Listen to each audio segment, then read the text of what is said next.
ಆತ್ಮೀಯ ವೀಕ್ಷಕರೇ, ತಾವು ನೋಡ್ತಿದ್ದೀರಿ ನಿಮ್ಮ ನೆಚ್ಚಿನ ವಾಹಿನಿಯಿಂದ ಈಜುವಲ್ 247 ಇದು ಉಡುಪಿ ಸ್ಟುಡಿಯೋದಿಂದ ವಿಶೇಷ ಕಾರ್ಯಕ್ರಮ ಶಿಕ್ಷಾರ್ಥಿ. ಮಲ್ಲಿಗೆಯ ನಾಡು, ಪ್ರಕೃತಿಯ ಸೊಬಗು, ಹಚ್ಚ ಹಸನೆಯ ಊರಿನಲ್ಲಿ ಒಂದು ಇಂಜಿನಿಯರಿಂಗ್ ಕಾಲೇಜಿನ ಕನಸು, ಸೋದೆ ಮಠದ ಕನಸು 15 ವರ್ಷಗಳ ಹಿಂದೆ ಕಂಡದ್ದು ಇದು ನನಸಾಗಿದೆ. 15 ಯಶಸ್ವಿ ವರ್ಷಗಳನ್ನು, ಸಾಕಷ್ಟು ಇಂಜಿನಿಯರ್ಸ್ಗಳನ್ನು ನಮ್ಮ ಸಮಾಜಕ್ಕೆ, ನಮ್ಮ ದೇಶಕ್ಕೆ, ನಮ್ಮ ನಾಡಿಗೆ ಕೊಡುಗೆಯಾಗಿ ಕೊಟ್ಟಂಥ ಇಂಜಿನಿಯರಿಂಗ್ ಕಾಲೇಜು ಒಂದು ಕಲಿಕೆಗೆ ಸೂಕ್ತವಾದಂತಹ ಪ್ರದೇಶದಲ್ಲಿದೆ. ಈ ಕಾಲೇಜಿನ ವೈಶಿಷ್ಟ್ಯವೇನು, ಇಲ್ಲಿ ಯಾವೆಲ್ಲ ಕೋರ್ಸ್ಗಳಿವೆ, ವಿದ್ಯಾರ್ಥಿಗಳಿಗೆ ಏನೆಲ್ಲ ಇಲ್ಲಿ ಫೆಸಿಲಿಟೀಸ್ಗಳಿವೆ, ಇದರ ಬಗ್ಗೆ ಮಾತನಾಡಲಿಕ್ಕೆ, CETಯ ಬಗ್ಗೆ, ಕಾಲೇಜಿನ ವೈಶಿಷ್ಟ್ಯತೆ ಬಗ್ಗೆ, ಮ್ಯಾನೇಜ್ಮೆಂಟ್ನ ಬಗ್ಗೆ, ಅಲ್ಲಿರುವಂತಹ ವಿಶೇಷವಾದಂತಹ ಸೌಲಭ್ಯಗಳ ಬಗ್ಗೆ ಮಾತನಾಡಲಿಕ್ಕೆ ನಮ್ಮೊಂದಿಗೆ ಇದ್ದಾರೆ ಆ ಕಾಲೇಜಿನ ಮುಖ್ಯ ಕಾರ್ಯನಿರ್ವಾಹಕರು, ಅಂದರೆ CEO ಅಂತ ಹೇಳ್ತೇವೆ, ಪ್ರೊಫೆಸರ್ ಡಾಕ್ಟರ್ ರಾಧಾಕೃಷ್ಣ ಐತಲ್, ಮತ್ತು ಕಾಲೇಜಿನ ಪ್ರಾಂಶುಪಾಲರಾದಂತಹ ಡಾಕ್ಟರ್ ತಿರುಮಲೇಶ್ವರ್ ಭಟ್ ಇವರು ನಮ್ಮೊಂದಿಗೆ ಇದ್ದಾರೆ. ಸೊ ಕಾಲೇಜಿನ ಹೆಸರು ಉದ್ದ ಇದೆ, ಶಾರ್ಟ್ ಫಾರ್ಮ್ನಲ್ಲಿ ಅಥವಾ ಅಬ್ರಿವೇಷನಲ್ಲಿ ಹೇಳುವುದಾದರೆ SMVITM ಅಂತ ಹೇಳ್ತೇವೆ, Shri Madhwa Vadiraja institute of technology and management. So ಕಾರ್ಯಕ್ರಮಕ್ಕೆ ಸ್ವಾಗತವನ್ನು ಕೋರ್ತಿದ್ದೇನೆ. 15 ವರ್ಷದ ಹಿಂದೆ ಒಂದು ಕನಸನ್ನು ಕಂಡರು ಸ್ವಾಮೀಜಿಗಳು, ಅದನ್ನು ನನಸಾಗಿ 15 ವರ್ಷಗಳು ತುಂಬಿದೆ ಅಂತ ಹೇಳಿದರೆ ತರುಣ ಪ್ರಾಯಕ್ಕೆ ತಮ್ಮ ಹೆಮ್ಮೆಯ ಪ್ರತಿಷ್ಠಿತ ಕಾಲೇಜು ಕಾಲಿಟ್ಟಿದೆ ಅಂತ ಹೇಳಿ ಅರ್ಥ. ಸೊ ಕಾಲೇಜಿನ ಬಗ್ಗೆ ಏನು ಹೇಳಲಿಕ್ಕೆ ಬಯಸ್ತೀರಿ ಸರ್? ಸ್ವಾತಂತ್ರ್ಯ ಪೂರ್ವದಲ್ಲಿ ನಮ್ಮ ಅಷ್ಟಮಠಗಳ, ಉಡುಪಿಯ ಅಷ್ಟಮಠಗಳಲ್ಲಿ ಒಂದಾದಂತಹ ಶ್ರೀ ಸೋದೆ ವಾದಿರಾಜ ಮಠ, ಇದರ ಪೀಠಾಧಿಪತಿಗಳು ಎಲ್ಲರಿಗೂ ಆಧುನಿಕ ಶಿಕ್ಷಣ ನೀಡಬೇಕು ಎಂಬ ಒಂದು ಮಹದಾಸೆ, ಒಂದು ಆಕಾಂಕ್ಷೆಯನ್ನು ಇಟ್ಟುಕೊಂಡಿದ್ದರು. ಅದೇ ಪ್ರಕಾರ 1943ರಲ್ಲೇ ನಮ್ಮ ಹಿರಿಯ ಸೋದೆ ಮಠದ ಸ್ವಾಮಿಗಳು ಶ್ರೀ ವಿಶ್ವೇಂದ್ರ ತೀರ್ಥ ಸ್ವಾಮಿಗಳು ಸನಿವಾಸ ಅಥವಾ ವಸತಿ ಶಾಲೆಯನ್ನು ಈ ಉಡುಪಿ ಶಂಕರಪುರದ ಸಮೀಪದ ಒಂದು ಗ್ರಾಮ ಇನ್ನಂಜೆಯಲ್ಲಿ ಸ್ಥಾಪಿಸಿದರು. ನಂತರದ ಸ್ವಾಮೀಜಿ ಶ್ರೀ ವಿಶ್ವೋತ್ತಮ ತೀರ್ಥರು ಅವರ ಪರಂಪರೆಯನ್ನು ಮುಂದುವರಿಸ್ತಾ ಅಲ್ಲಿ ಒಂದು ಪದವಿ ಪೂರ್ವ ಕಾಲೇಜು ಹಾಗೂ ಇಂಗ್ಲೀಷ್ ಮೀಡಿಯಂ ಸ್ಕೂಲ್ಸ್ ಕೂಡ ಸ್ಟಾರ್ಟ್ ಮಾಡಿ ಅರ್ಹ ಬಡ ವಿದ್ಯಾರ್ಥಿಗಳಿಗೆ ಒಂದು ಗುಣಮಟ್ಟದ ಶಿಕ್ಷಣವನ್ನು ಜಾತಿ ಮತ ಭೇದವಿಲ್ಲದೆ ನೀಡುವಂಥ ಒಂದು ಪ್ರಯತ್ನ ಮುಂದುವರಿಸಿದರು. ಪ್ರಸ್ತುತ ಪೀಠಾಧಿಪತಿಗಳಾದಂತಹ ಶ್ರೀ ಶ್ರೀ ವಿಶ್ವವಲ್ಲಭ ತೀರ್ಥ ಸ್ವಾಮೀಜಿಯವರು ತಮ್ಮ ಗುರುಗಳ ಕನಸನ್ನು ನನಸಾಗಿಸುವತ್ತ ಪ್ರಾಮಾಣಿಕ ಪ್ರಯತ್ನವನ್ನು ಮಾಡಿ 2009ರಲ್ಲಿ ಶ್ರೀ ಮಧ್ವವಾದಿರಾಜ ಶಿಕ್ಷಣ ಪ್ರತಿಷ್ಠಾನ ಎಂಬ ಒಂದು ಚಾರಿಟೇಬಲ್ ಟ್ರಸ್ಟನ್ನು ಸ್ಥಾಪಿಸಿ, ಇದರ ಅಡಿಯಲ್ಲಿ 2010ರಲ್ಲಿ Shri Madhwavadiraja institute of technology and management ಎಂಬ ಇಂಜಿನಿಯರಿಂಗ್ ಕಾಲೇಜನ್ನು ನಮ್ಮ ಬಂಟಕಲ್ಲಿನ ವಿಶ್ವೋತ್ತಮ ನಗರದಲ್ಲಿ ಹುಟ್ಟು ಹಾಕಿದರೂ ಒಂದು ಶೈಕ್ಷಣಿಕ ಕ್ರಾಂತಿಯನ್ನೇ ನಡೆಸಿದರು ಅಂತೇಳಿ ಹೇಳ್ಬೋದು. ಇಲ್ಲಿ ಗ್ರಾಮೀಣ ಪ್ರದೇಶ ಬಂಟಕಲ್ಲು ಅಥವಾ ಈ ಇನ್ನಂಜೆ ಗ್ರಾಮ, ಇಲ್ಲಿ ಪ್ರತಿಭಾವಂತ ವಿದ್ಯಾರ್ಥಿಗಳಿಗೆ ಅವರ ಗುಣಮಟ್ಟದ ತಾಂತ್ರಿಕ ಮತ್ತು ಮ್ಯಾನೇಜ್ಮೆಂಟ್ ಶಿಕ್ಷಣವನ್ನು ನೀಡುವರೇ ನಮ್ಮ ಸ್ವಾಮೀಜಿಯವರು ಮತ್ತು ಆಡಳಿತ ಮಂಡಳಿಯವರು ಮುಂದಾಗಿದ್ದು, ಆ ಪ್ರಕಾರವಾಗಿ ಇದೀಗ ನಾವು ಬಹಳಷ್ಟು ಪ್ರತಿಭಾವಂತ ವಿದ್ಯಾರ್ಥಿಗಳಿಗೆ, ಆರ್ಥಿಕವಾಗಿ ಹಿಂದುಳಿದವರಿಗೆ 3 ಕೋಟಿಗಿಂತಲೂ ಹೆಚ್ಚು ಮೌಲ್ಯದ ವಿದ್ಯಾರ್ಥಿ ವೇತನಗಳನ್ನು ನಾವು ನೀಡುತ್ತಾ ಇಲ್ಲಿ ಪ್ರತಿಭೆಯನ್ನು ಆಕರ್ಷಿಸುವಂಥ ಒಂದು ಪ್ರಾಮಾಣಿಕ ಪ್ರಯತ್ನ ನಡೀತಾ ಇದೆ. ಬರೀ 4 ಇಂಜಿನಿಯರಿಂಗ್ ವಿಭಾಗಗಳಲ್ಲಿ ತಲಾ 60 ಪ್ರವೇಶಾತಿಯೊಂದಿಗೆ ಆರಂಭಿಸಿದಂಥ ಈ ಸಂಸ್ಥೆಯಲ್ಲಿ ಇಂದು 5 ಇಂಜಿನಿಯರಿಂಗ್ ವಿಭಾಗಗಳಲ್ಲಿ 480 ಇಲ್ಲಿ ನಮ್ಮಲ್ಲಿ ಕಂಪ್ಯೂಟರ್ ಸೈನ್ಸ್ ಆ್ಯಂಡ್ ಇಂಜಿನಿಯರಿಂಗ್ ಇದೆ, ಹಾಗೆ artificial intelligence and machine learning ಇದೆ, artificial intelligence and data science programme ಕೂಡ ಇದೆ, ಎಲೆಕ್ಟ್ರಾನಿಕ್ಸ್ ಆ್ಯಂಡ್ ಕಮ್ಯುನಿಕೇಷನ್ ಇಂಜಿನಿಯರಿಂಗು ಮತ್ತು ಮೆಕ್ಯಾನಿಕಲ್ ಇಂಜಿನಿಯರಿಂಗು. ಈ 5 ವಿಭಾಗಗಳಲ್ಲಿ ಒಟ್ಟಾರೆ 480 ಪ್ರವೇಶಾತಿಯೊಂದಿಗೆ ಜೊತೆಗೆ MBA ಪ್ರೋಗ್ರಾಮ್ ಇತ್ತೀಚೆಗೆ ನಾವು ಆರಂಭಿಸಿದ್ದೇವೆ. ಡ್ಯುವೆಲ್ ಸ್ಪೆಷಲೈಸೇಷನ್ ಮುಖಾಂತರ ನಾವು ಇಲ್ಲಿ 120 ಪ್ರವೇಶಾತಿಯೊಂದಿಗೆ ಈ ಕಾಲೇಜನ್ನು ಮುನ್ನಡೆಸಿಕೊಂಡು ಹೋಗ್ತಾ ಇದ್ದೇವೆ. ಜೊತೆಗೆ ಇತ್ತೀಚೆಗೆ ನಮ್ಮಲ್ಲಿ ಎಲೈಡ್ ಹೆಲ್ತ್ ಸೈನ್ಸ್ ಮತ್ತು ನರ್ಸಿಂಗ್ ಕಾಲೇಜುಗಳನ್ನು ಕೂಡ ನಿರಾಮಯ ಎಂಬ ಹೆಸರಿನಲ್ಲಿ ನಾವು ಇದೇ ಕ್ಯಾಂಪಸ್ನಲ್ಲಿ ಬಂಟಕಲ್ನಲ್ಲಿ ಕೂಡ ಆರಂಭಿಸಿದ್ದೇವೆ. ಒಟ್ಟಾರೆ ನಮ್ಮ ಗ್ರಾಮಾಂತರ ಪ್ರದೇಶಗಳಲ್ಲಿ ಇರುವಂತಹ ವಿದ್ಯಾಕಾಂಕ್ಷಿಗಳಿಗೆ ಗುಣಮಟ್ಟದ ಶಿಕ್ಷಣ ಕಡಿಮೆ ವೆಚ್ಚದಲ್ಲಿ ದೊರಕಿಸುವಂತಹ ಒಂದು ಸಿನ್ಸಿಯರ್ ಎಫರ್ಟ್ ಏನು ಹೇಳ್ತೇವೆ ಅದನ್ನು ನಮ್ಮ ಸಂಸ್ಥೆ ಮಾಡ್ತಾ ಇದೆ. ಮತ್ತು ದೂರದ ಊರುವಾಗ ಕುಂದಾಪುರ ಇರ್ಬೋದು, ಅಥವಾ ಕಾರ್ಕಳ ಅಥವಾ ಪಡುಬಿದ್ರಿ, ಬೇರೆ ಬೇರೆ ಕಡೆಯಿಂದ ಬೈಂದೂರಿಂದ ಕೂಡ ನಮ್ಮಲ್ಲಿ ವಿದ್ಯಾರ್ಥಿಗಳು ಬರ್ತಾರೆ. ಇವರ ಒಂದು ಕಮ್ಯುಟೇಷನ್ ಅಂತ ಏನು ಹೇಳ್ತೇವೆ, ಹೋಗಿ ಬರುವಂಥ ಇದಕ್ಕೋಸ್ಕರ ನಮ್ಮಲ್ಲಿ ಸಾಕಷ್ಟು 9-10 ಬಸ್ಸುಗಳನ್ನು ಕೂಡ ನಾವು ಓಡಿಸ್ತಾ ಇದ್ದೇವೆ. ಒಳ್ಳೆಯ ಸುಸಜ್ಜಿತವಾದ ಹಾಸ್ಟೆಲ್ ಫೆಸಿಲಿಟಿ ಕೂಡ ನಮ್ಮಲ್ಲಿದೆ. ಬಾಯ್ಸ್ ಹಾಸ್ಟೆಲ್ ಬೇರೆ, ಗರ್ಲ್ಸ್ ಹಾಸ್ಟೆಲ್ ಬೇರೆ. ಮತ್ತು ನಮ್ಮ ಕ್ಯಾಂಪಸ್ನಲ್ಲಿ ಪ್ಯೂರ್ ವೆಜಿಟೇರಿಯನ್ ಫುಡ್ ನಾವು ಸರ್ವ್ ಮಾಡ್ತಾ ಇದ್ದೇವೆ. ಬಳಿಕ ಎಲ್ಲ ವ್ಯವಸ್ಥೆಗಳನ್ನು ನಾವು ವಿದ್ಯಾರ್ಥಿಗಳಿಗೆ ಒಂದು ಉತ್ತಮ ಶಿಕ್ಷಣ ಕೊಡಬೇಕಾದ್ರೆ ಏನೇನು ವ್ಯವಸ್ಥೆಗಳು ಬೇಕು ಅದೆಲ್ಲವನ್ನು ನಮ್ಮ ಈ ಬಂಟಕಲ್ಲಿನ ಕ್ಯಾಂಪಸ್ನಲ್ಲಿ ನಾವು ಹುಟ್ಟು ಹಾಕಿದ್ದೇವೆ. ಸರಿ, ನಾನು ಮೊದಲೇ ಹೇಳಿದೆ, ಹಸಿರು ಒಂದು ಪರಿಸರ, ಪಾಜಕ ಕ್ಷೇತ್ರ, Holy Cross Church, Shri Durga Parameshwari temple, so ಒಂದು ಐತಿಹಾಸಿಕ ಒಂದು ಇತಿಹಾಸವುಳ್ಳುವಂಥ ಪ್ರದೇಶದಲ್ಲಿ ಮತ್ತು ಬಹಳ ಪ್ರಶಾಂತ ವಾತಾವರಣದಲ್ಲಿ ಇದೆ. ಈಗ CO ಸರ್ ಅವರು ಹೇಳಿದರು 5 ಬ್ರಾಂಚಸ್ ಇದೆ ನಮ್ಮ ಇಂಜಿನಿಯರಿಂಗ್ ಕಾಲೇಜ್ನಲ್ಲಿ. ಈಗ PUC ರಿಸಲ್ಟ್ಸ್ ಬಂದಿದೆ, ನೀಟ್ ಎಕ್ಸಾಮ್ಸ್ ಎಲ್ಲ ಆಗಿದೆ, ಸೊ ನಿಮಗೆ ಪ್ರವೇಶಾತಿ ಎಲ್ಲ ಆರಂಭಗೊಂಡಿದೆ, ಅಥವಾ ಒಂದು ಒಳ್ಳೆಯ ಹೆಸರಿದೆ. ಯಾಕೆಂದರೆ ನಿಮ್ಮ ಯಜಮಾನರು ಅಂತ ಹೇಳ್ಬೋದು ತರುಣ ಸ್ವಾಮೀಜಿಗಳು, ಅವರ ಕನಸುಗಳು ಎಲ್ಲ ಆಧುನಿಕ ವಿದ್ಯಾರ್ಥಿಗಳಿಗೆ ಸೂಕ್ತವಾದಂಥದ್ದು ಇದೆ. ಸೊ ಆದ್ದರಿಂದ ಒಂದು ಬ್ಲೆಸ್ಸಿಂಗ್ಸ್ ಇನ್ ಡಿಸ್ಗೈಸ್ ಅಂತ ಹೇಳ್ಬೋದು. ಈಗ ಸೀದಾ ನಾನು ಇಂಜಿನಿಯರಿಂಗ್ ಕಾಲೇಜಿನ ಬಗ್ಗೆ ಹೇಳೋದಾದರೆ, KEನಲ್ಲಿ ಹಂಚಿಕೆ ಮಾಡುವಂಥ ಇಂಜಿನಿಯರಿಂಗ್ ಸೀಟುಗಳಿವೆ. ಸೊ ಅವುಗಳ ಶುಲ್ಕ, ಇದರ ವಿವರ ಎಲ್ಲ ಹೇಳ್ಬೋದಾ? ಯಾಕೆಂದರೆ ಸರ್ ಹೇಳಿದ್ರು, ಗ್ರಾಮಾಂತರ ವಿದ್ಯಾರ್ಥಿಗಳ ಪ್ರತಿಭೆಯನ್ನು ಬೆಳಗಿಸಲಿಕ್ಕೆ ನಗರದಿಂದ ಒಳಗೆ ಸ್ವಾಮೀಜಿಯವರು ಕನಸು ಕಂಡ್ರು, ಅದನ್ನು ಬೆಳಗಿಸಿದರೆ 15 ವರ್ಷ ಆಗಿದೆ. ಸರ್, ಶುಲ್ಕದ ಬಗ್ಗೆ. ನಮ್ಮ ಕಾಲೇಜಿನಲ್ಲಿ CET ಹೇಗೆ 45% ಸೀಟು ನಮ್ಮ ಕಾಲೇಜಿನಲ್ಲಿ ಲಭ್ಯ ಇದೆ. ಅದಕ್ಕೆ ಓವರ್ ಆ್ಯಂಡ್ ಅಬೌವ್ 45%, ಅದರಲ್ಲಿ 5% ಸೂಪರ್ ನ್ಯೂಮರರಿ ಕೋಟಾ ಅಂತ ಸೀಟ್ ಇದೆ. 480 ಮಕ್ಕಳಿಗೆ 24 ಸೀಟು ಸೂಪರ್ ನ್ಯೂಮರರಿ ಕೋಟಾ ಅಂತ ಸೀಟ್ ಇದೆ. ಇದಿಷ್ಟು CETಯಲ್ಲಿ ಇರುವಂಥ ಸೀಟ್ಗಳು. ಇದಕ್ಕೆ ಆಯ್ಕೆ ಕರ್ನಾಟಕ ಎಕ್ಸಾಮಿನೇಷನ್ ಅಥಾರಿಟಿಯವರು ಆಪ್ಷನ್ ಎಂಟ್ರಿ ಮೂಲಕವೇ ಸ್ಟೂಡೆಂಟ್ಸಿಗೆ ಆನ್ಲೈನ್ ಮೂಲಕ ಸೀಟು ಹಂಚಿಕೆ ಮಾಡ್ತಾರೆ. ಇದಕ್ಕೆ ಶುಲ್ಕ CETಯಿಂದ ಹಂಚಿಕೆ ಆಗುವ 45% ಸೀಟಿಗೆ 91,000 ರೂಪಾಯಿ ಸರ್ಕಾರ ನಿಗದಿ ಮಾಡಿದ ಶುಲ್ಕ, 91,000 ರೂಪಾಯಿ ಟ್ಯೂಷನ್ ಫೀಸ್ ಇದೆ. ಹಾಗೆ 20,000 ರೂಪಾಯಿ ಅದರ್ ಫೀಸ್, ಅಂದರೆ ಲ್ಯಾಬೊರೇಟರಿ, ಲೈಬ್ರರಿ, ಇಂಟರ್ನೆಟ್, ಇದರದ್ದೆಲ್ಲ 20,000 ರೂಪಾಯಿ ತಗೊಳ್ಳಿಕ್ಕೆ ನಮಗೆ ಅವಕಾಶ ಇದೆ. ಇದು ಬಿಟ್ಟು 10,610 ರೂಪಾಯಿ ಯೂನಿವರ್ಸಿಟಿ ರಿಜಿಸ್ಟ್ರೇಷನ್ ಫೀಸ್ ಅಂತ, ಅದು ಫಸ್ಟ್ ಇಯರ್ ಅಂದರೆ ಸೇರುವಾಗ ವಿದ್ಯಾರ್ಥಿಗಳು ಕೊಡಬೇಕಾಗ್ತದೆ. ಸಾಧಾರಣ 1,20,000 ರೂಪಾಯಿ ಆಸುಪಾಸಿನಲ್ಲಿ 1 ವರ್ಷದ ವಿದ್ಯಾಭ್ಯಾಸ ಮಕ್ಕಳಿಗೆ ಉತ್ತಮ ವಿದ್ಯಾಭ್ಯಾಸ ನಮ್ಮ ವಿದ್ಯಾಸಂಸ್ಥೆಯಲ್ಲಿ ಸಿಗ್ತದೆ. ಇನ್ನು ಸೂಪರ್ ನ್ಯೂಮರರಿ ಕೋಟಾ ಅಂತ ಹೇಳಿದ್ರೆ, ಅದನ್ನು ಡಾಕ್ಟರ್ VS ಆಚಾರ್ಯವರು ನಮ್ಮ ಶಿಕ್ಷಣ ಮಂತ್ರಿಗಳಾಗಿದ್ದರು, ಉನ್ನತ ಶಿಕ್ಷಣ ಮಂತ್ರಿಗಳಾಗಿದ್ದರು, ನಮ್ಮ ಊರಿನವರೇ. ಅವರು ಉಡುಪಿಯ ಹೆಮ್ಮೆಯ ಪುತ್ರ. ಅವರ ಕಾಲದಲ್ಲಿ ಅವರು ಉನ್ನತ ಶಿಕ್ಷಣ ಸಚಿವರಾಗಿದ್ದಾಗ ಇಂಟ್ರೊಡ್ಯೂಸ್ ಮಾಡಿದ ಒಂದು ಒಳ್ಳೆಯ ಸ್ಕೀಮು. ಅರ್ಹ ಬಡ ಮಕ್ಕಳಿಗೆ 5% ಅವರಿಗೆ ಟ್ಯೂಷನ್ ಫೀಸ್ ಇಲ್ಲ, 0 ಟ್ಯೂಷನ್ ಫೀಸ್.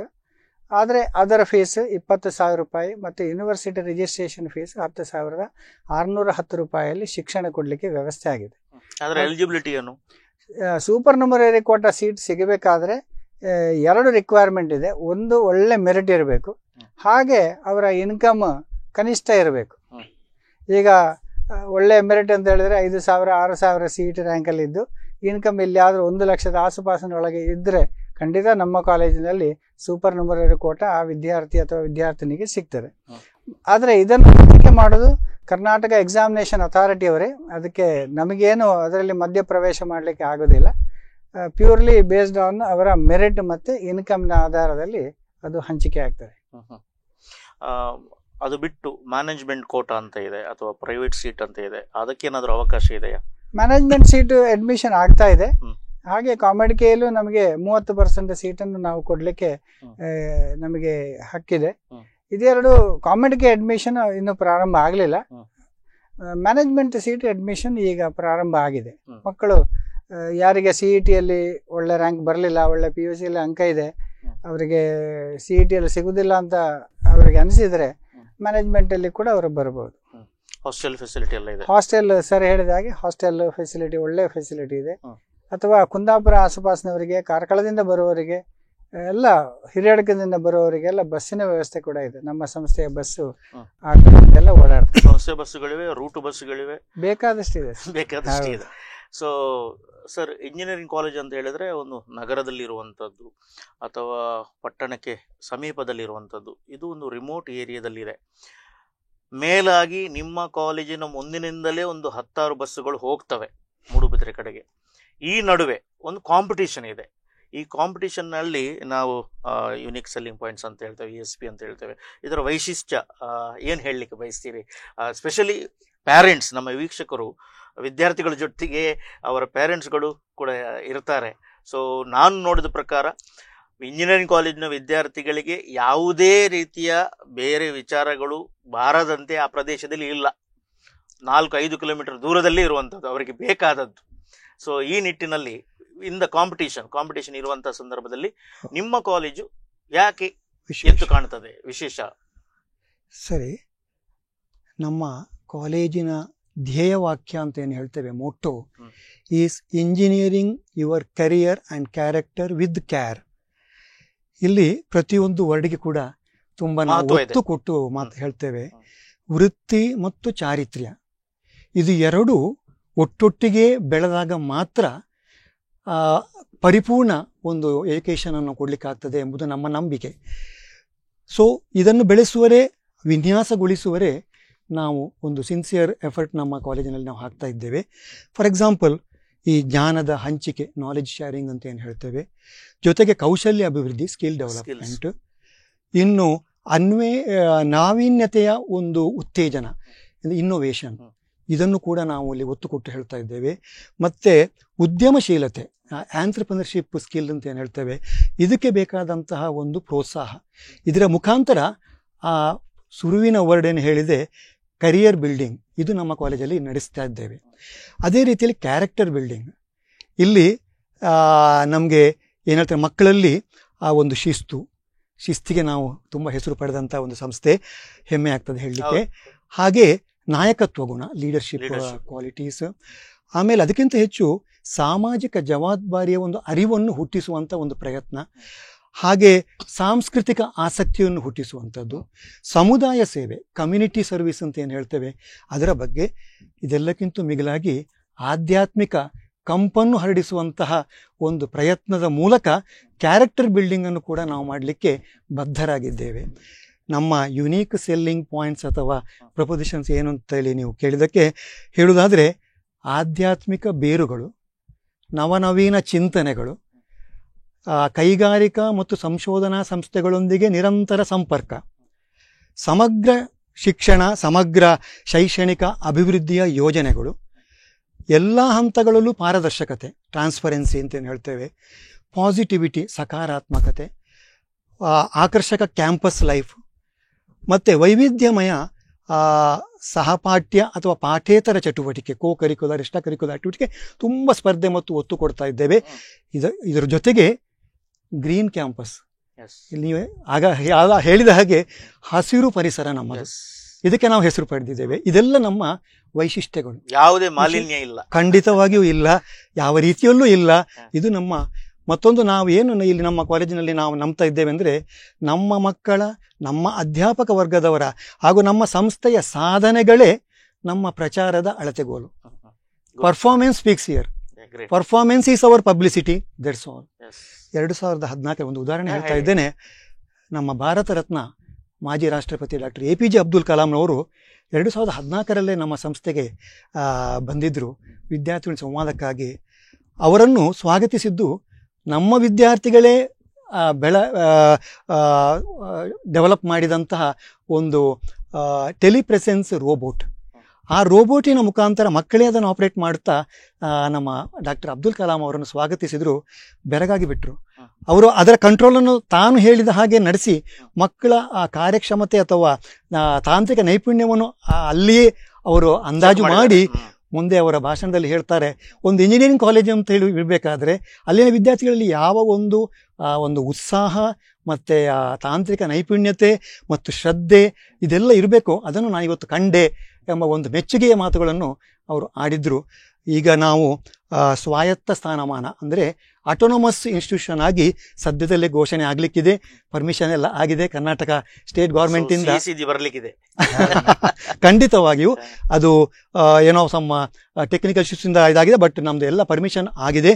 ನಾವು ವಿಶ್ವೇಶ್ವರಯ್ಯ ಟೆಕ್ನಾಲಜಿಕಲ್ ಯೂನಿವರ್ಸಿಟಿಯ ಅಂಡರ್ ಸ್ವಾಯತ್ತ ಆಟೋನಮಸ್ ಇನ್ಸ್ಟಿಟ್ಯೂಷನ್ ಆಗಿ ಹೊರ ಹೊಮ್ಮುತ್ತಾ ಇದ್ದೇವೆ.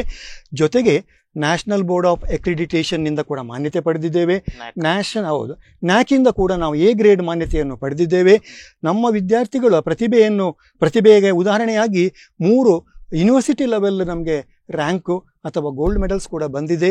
ಇತ್ತೀಚೆಗೆ ನಮ್ಮ ಓರ್ವ ಪ್ರತಿಭಾವಂತ ವಿದ್ಯಾರ್ಥಿನಿಗೆ ಅಂತಾರಾಷ್ಟ್ರೀಯ ಮನ್ನಣೆ, ಅದು institution of electrical and electronic engineers USA ಇಂದ ನಮ್ಮ ವಿದ್ಯಾರ್ಥಿನಿಯ ತಂತ್ರಜ್ಞಾನವನ್ನು ಸಮುದಾಯ ಸೇವೆಗೆ ಹೇಗೆ ಹೊಂದಿಸಬಹುದು ಅಂತೇಳಿ ಅವಳು ನೀಡಿದ ಒಂದು ಪ್ರಾಜೆಕ್ಟಿಗೆ ಅವರು ಮನ್ನಣೆ ಕೊಟ್ಟು ನಾವು ಇವತ್ತು ಒಂದು ಅಂತಾರಾಷ್ಟ್ರೀಯ ಮಟ್ಟದಲ್ಲಿ ಗುರುತಿಸಲ್ಪಟ್ಟಿದ್ದೇವೆ. ಇದು ಬಹಳ ಒಂದು ಹೆಮ್ಮೆಯ ಸಾಧನೆ ಅಂತ ಹೇಳ್ಬೋದು.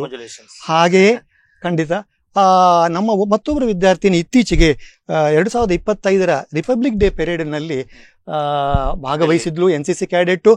ಮಾತ್ರವಲ್ಲ, ನಮ್ಮ ಗೌರವಾನ್ವಿತ ಪ್ರಧಾನಮಂತ್ರಿಗಳ ಎದುರಿಗೆ ಅವಳು ನಮ್ಮ ಸಾಂಸ್ಕೃತಿಕ ಪ್ರದರ್ಶನವನ್ನು ನೀಡಿ ಮೆಚ್ಚುಗೆಯನ್ನು ಪಡೆದಳು. ಇದು ನಮ್ಮ ಕಾಲೇಜಿಗೆ ಒಂದು ಸಿಕ್ಕಿದ ದೊಡ್ಡ ಒಂದು ಕೀರ್ತಿ, ಗೌರವ ಅಂತ ನಾವು ಹೇಳ್ಬೋದು.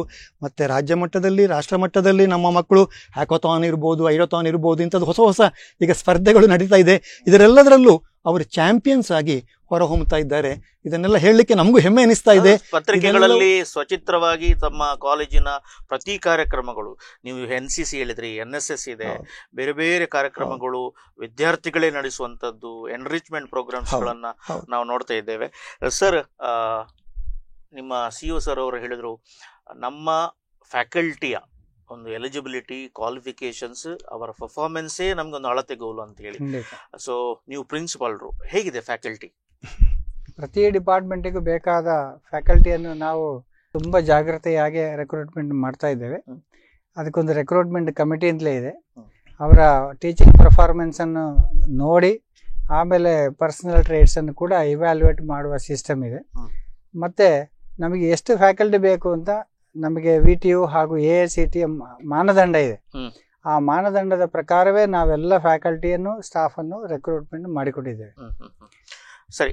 ಮತ್ತೆ ಇದರಲ್ಲಿ ಒಂದು ವಿದ್ಯಾಸಂಸ್ಥೆಗೆ ಒಂದು ಫ್ಯಾಕಲ್ಟಿ 20 ವಿದ್ಯಾರ್ಥಿಗಳಿಗೆ ಒಬ್ಬ ಫ್ಯಾಕಲ್ಟಿ ಇರಬೇಕು ಅಂತ ಕಾನೂನಿದೆ. ಅದನ್ನು ನಮ್ಮ ಸಂಸ್ಥೆ ಕಟ್ಟುನಿಟ್ಟಾಗಿ ಫಾಲೋ ಮಾಡ್ತಾ ಇದೆ. ಹೊರೆಯಾಗುವುದಿಲ್ಲ, ಹೊರೆ ಅಂತ ನೀವು ಭಾವಿಸುವುದಿಲ್ಲ. ನಿಮ್ಗೆ ಫಲಿತಾಂಶ ಅದು ಮುಖ್ಯವಾಗಿರ್ತದೆ, ಅರ್ಹತೆ ಮತ್ತು ಅವರ ಪ್ರತಿಭೆಯನ್ನ ಅನಾವರಣಗೊಳಿಸುವಂಥದ್ದು. ಸರ್, ಇದಕ್ಕೆ ಪೂರಕವಾಗಿ ಈ SNQ ಸೀಟ್ ಪಡೆಯಲು, ಆಗ ನೀವು ಸೀಟ್ ಮ್ಯಾನೇಜ್ಮೆಂಟ್ ಎಲ್ಲ ಹೇಳಿದ್ರಿ, SNQ ಸೀಟ್ ಅಂತ ಇದೆ, ಅದನ್ನು ಪಡೆಯಲು ಏನಾದರೂ ವಿಧಾನಗಳಿವೆಯಾ? ಸರ್, ಈಗ CET ಡ್ರಾಫ್ಟ್ ಸೀಟ್ ಮ್ಯಾಟ್ರಿಕ್ಸ್ನವರು ಬಿಡುಗಡೆ ಮಾಡಿದ್ದಾರೆ, KEA ಅವರು. ಇನ್ನು ಸದ್ಯದಲ್ಲಿ ಫೈನಲ್ ಸೀಟ್ ಮ್ಯಾಟ್ರಿಕ್ಸ್ ಅನ್ನು ಬಿಡುಗಡೆ ಮಾಡ್ತಾರೆ. ಅದಾದ ಕೂಡಲೇ ಮಕ್ಕಳಿಗೆ ವೆರಿಫಿಕೇಶನ್ ಸ್ಲಿಪ್ ಅಂತ ಡೌನ್ಲೋಡ್ ಮಾಡಲಿಕ್ಕೆ ಅವಕಾಶ ಕೊಡ್ತಾರೆ. ಆ ವೆರಿಫಿಕೇಶನ್ ಸ್ಲಿಪ್ ಬಂದ ಮೇಲೆ ಮಕ್ಕಳು ಚಾಯ್ಸ್ ಆಪ್ಷನ್ ಎಂಟ್ರಿ ಮಾಡಬೇಕು. ತನಗೆ ಯಾವ ವಿದ್ಯಾಸಂಸ್ಥೆ ಬೇಕು ಹಾಗೂ ಯಾವ ವಿದ್ಯಾಸಂಸ್ಥೆ ಯಾವ ಕೋರ್ಸ್ ಬೇಕು. ಇದರಲ್ಲಿ ಏನು ಹೆಸರು ಬರೀಲಿಕ್ಕೆ ಅವಕಾಶ ಇಲ್ಲ, ಕೋಡ್ ನಂಬರೇ ಬರೀಬೇಕು. ಈಗ ಉದಾಹರಣೆಗೆ ನಮ್ಮ ಕಾಲೇಜಿನ ಕೋಡ್ ನಂಬರ್ E206 ಹಾಗೂ ಇದರ ಬ್ರಾಂಚಿನ ಕೋಡ್ಗಳು ಏನು ಅಂತ ಹೇಳಿದ್ರೆ, AI ಡಾಟಾ ಸೈನ್ಸ್ಗೆ AD ಅಂತ ಕೋಡ್ ಇದೆ, AI ಆ್ಯಂಡ್ ಮೆಷಿನ್ ಲರ್ನಿಂಗಿಗೆ AI ಅಂತ ಕೋಡ್ ಇದೆ, ಕಂಪ್ಯೂಟರ್ ಸೈನ್ಸಿಗೆ CS ಅಂತ ಕೋಡ್ ಇದೆ, ಎಲೆಕ್ಟ್ರಾನಿಕ್ಸ್ ಆ್ಯಂಡ್ ಕಮ್ಯುನಿಕೇಷನ್ ಇಂಜಿನಿಯರಿಂಗ್ಗೆ EC ಅಂತ ಕೋಡ್ ಇದೆ, ಹಾಗೂ ಮೆಕ್ಯಾನಿಕಲ್ ಇಂಜಿನಿಯರಿಂಗಿಗೆ ME ಅಂತ ಕೋಡ್ ಇದೆ. ಈ ಕೋಡ್ ನಂಬರನ್ನು ಅವರು ನಮೂದಿಸಬೇಕು. ಆಮೇಲೆ ಏನು ಮಾಡ್ತಾರೆ ಅಂದರೆ ಆಪ್ಷನ್ ಎಂಟ್ರಿ, ಮಕ್ಕಳಿಗೆ ಆಪ್ಷನ್ ಎಂಟ್ರಿಗೆ ಕಾಲ್ ಮಾಡ್ತಾರೆ. ವಿದ್ಯಾರ್ಥಿಗಳು ಅವರ ಆಯ್ಕೆಯನ್ನು KEAಗೆ ಸಬ್ಮಿಟ್ ಮಾಡುವಂಥ ಪ್ರಾಸೆಸ್. ಈ ಆಪ್ಷನ್ ಎಂಟ್ರಿಯಲ್ಲಿ ಮಕ್ಕಳು ಭಾಗವಹಿಸಬೇಕು. ಯಾರಿಗೆಲ್ಲ KEAಯಿಂದ ಸೀಟ್ ಬೇಕು ಅವರೆಲ್ಲರೂ ಆಪ್ಷನ್ ಎಂಟ್ರಿಯಲ್ಲಿ ಭಾಗವಹಿಸಬೇಕು. ಹೇಗೆ? ಅವರಿಗೆ ಒಂದು ಯೂಸರ್ ID ಮತ್ತು ಪಾಸ್ವರ್ಡ್ ಎಲ್ಲ ಕೊಟ್ಟಿರ್ತಾರೆ. ಅದರಲ್ಲಿ ಅವರು KEA ಪೋರ್ಟಲ್ಗೆ ಒಳಗೆ ಹೋಗಬೇಕು. ಹೋಗಿ ಅವರಿಗೆ ಬೇಕಾದ ಕಾಲೇಜು ಹಾಗೂ ಅವರಿಗೆ ಬೇಕಾದ ಕೋರ್ಸ್ಗಳನ್ನು in the order of the preference. ಅಂದ್ರೆ ಫಸ್ಟಿಗೆ ಅವನಿಗೆ ತುಂಬಾ ಇಷ್ಟವಾದ ಕೋರ್ಸ್ ಹಾಗೂ ಕಾಲೇಜ್ ಫಸ್ಟ್ ಅಲ್ಲಿ ಇರಬೇಕು. Priority basis. Correct sir. Priority basis ಅಲ್ಲಿ ಅವ್ರು ಅಪ್ಲೋಡ್ ಮಾಡಬೇಕು. ಎಷ್ಟು ಬೇಕಿದ್ರು ಅಪ್ಲೋಡ್ ಮಾಡಬಹುದು. ಈಗ ತಾವು ಕೇಳಿದ್ರೆ SNQ ಕೋಟಾ ಹೇಗೆ ಸಿಗ್ತದೆ ಅಂತ. ಈಗ ಇಷ್ಟೇ ಮಾಡಿದ್ರೆ ಆಯ್ತು. ವಿದ್ಯಾರ್ಥಿ ಸೂಪರ್ ನ್ಯೂಮರರಿ ಕೋಟಾ ಸೀಟ್ ಸಿಗಬೇಕು ಅಂತ ಆದ್ರೆ ನಾನು ಆಗಲೇ ತಮಗೆ ಹೇಳಿದ ಹಾಗೆ ಅವನ ಮೆರಿಟ್ ಅಥವಾ ಅವಳ ಮೆರಿಟ್ ತುಂಬಾ ಒಳ್ಳೆದಿರಬೇಕು ಹಾಗೂ ಇನ್ಕಮ್ ಕಡಿಮೆ ಇರಬೇಕು. ಈಗ SNQ ಸೀಟ್ ಒಂದು ಸಣ್ಣ ಉದಾಹರಣೆ ಹೇಳೋದಿದ್ರೆ, ನಮ್ಮ ಕಾಲೇಜಿನಲ್ಲಿ AI ಆ್ಯಂಡ್ ಡಾಟಾ ಸೈನ್ಸಲ್ಲಿ ಒಂದು ಉದಾಹರಣೆಗೆ 60 ಸೀಟ್ ಇದೆ ಅಂತ ಆದರೆ ನಮಗೆ 5% ಅಂದರೆ 3 ಸೀಟ್ SNQ ಸೀಟ್ ಇದ್ದಾವೆ. ನಮಗೆ CETಯಿಂದ 27 ಸೀಟು ನಮ್ಮ ವಿದ್ಯಾಸಂಸ್ಥೆಗೆ ಡಾಟಾ ಸೈನ್ಸಿಗೆ ಅಡ್ಮಿಷನ್ ಮಾಡ್ಲಿಕ್ಕೆ ಆಗ್ತದೆ. ಸೊ 27 ಮತ್ತು 3 ಒಟ್ಟು ಸೇರಿ 30 ಸೀಟು KE ಅವರು ನಮಗೆ ಕೊಡ್ತಾರೆ. ನಮ್ಮ ಕಾಲೇಜಿನಲ್ಲಿ ಈ ಕೋರ್ಸಿಗೆ 50 ವಿದ್ಯಾರ್ಥಿಗಳು ಬೇರೆ ಬೇರೆ ಕಡೆಯಿಂದ ಆಪ್ಷನ್ ಹಾಕಿದ್ರೆ, ಅವ್ರದ್ದು ಫಸ್ಟ್ ಆಪ್ಷನ್ ಅಂತ ಆಗಿದ್ರೆ, ಆ 50ರಲ್ಲಿ ಮೊದಲು 3 ಸೀಟನ್ನು SNQ ಅಲಾಟ್ಮೆಂಟ್ ಮಾಡ್ತದೆ ಸಿಸ್ಟಮ್. ಅದು ಯಾರಿಗೆ ಮಾಡ್ತಾರೆ ಅಂದರೆ, ಆ ಅಪ್ಲೈ ಮಾಡಿದ ಅಷ್ಟೂ ಮಕ್ಕಳಲ್ಲಿ ಒಳ್ಳೆ ಮೆರಿಟ್ ಇರುವ ಹಾಗೂ ಕಡಿಮೆ ಇನ್ಕಮ್ ಇರುವ 3 ಮಕ್ಕಳಿಗೆ ಅದನ್ನು ಮೊದಲ ಹಂಚಿಕೆ ಮಾಡಿ ಮತ್ತೆ ಸರ್ಕಾರದ ಮಾನದಂಡದ ಪ್ರಕಾರ ಉಳಿದ 27 ಸೀಟನ್ನು ಹಂಚಿಕೆ ಮಾಡ್ತಾರೆ. ಸೊ ವಿದ್ಯಾರ್ಥಿಗಳು ಆಪ್ಷನ್ ಎಂಟ್ರಿ ಮಾಡಿದರೆ ಸಾಕು, ಮತ್ತೆ ಅವರು ಏನು ಮಾಡಲಿಕ್ಕಿಲ್ಲ. ಅದರಲ್ಲಿ ಏನು ಮಾಡಲಿಕ್ಕೆ ಆಗೋದು ಕೂಡ ಇಲ್ಲ. ತುಂಬ ಫೂಲ್ ಪ್ರೂಫ್ ಆದ ಸಿಸ್ಟಮೇ ಇದೆ. ಇನ್ನೂ ಒಂದು ಹೇಳೋದಿದ್ರೆ, ನಮ್ಮ ಉಡುಪಿಯಲ್ಲಿ CEO ಆಗಿದ್ದಂಥ ಅವರು ಪ್ರಸನ್ನ ಕುಮಾರ್ ಅವರು ಜಿಲ್ಲಾ ಪಂಚಾಯತ್ CEO ಆಗಿದ್ರು. ಅವರೀಗ KEಯ CEO ಆಗಿದ್ದಾರೆ. ವಿದ್ಯಾರ್ಥಿಗಳಿಗೆ ತುಂಬ ಇದರ ಬಗ್ಗೆ ಅರಿವು ಮೂಡಿಸಲಿಕ್ಕೆ ಯೂಟ್ಯೂಬಲ್ಲಿ KEಯ ಚಾನೆಲ್ ಆಗಿ ತುಂಬ ವಿಡಿಯೋಗಳನ್ನು ಕಾಲಕಾಲಕ್ಕೆ ಸರ್ಕ್ಯುಲರ್ಗಳನ್ನೆಲ್ಲ ಕೊಡ್ತಾ ಇದ್ದಾರೆ.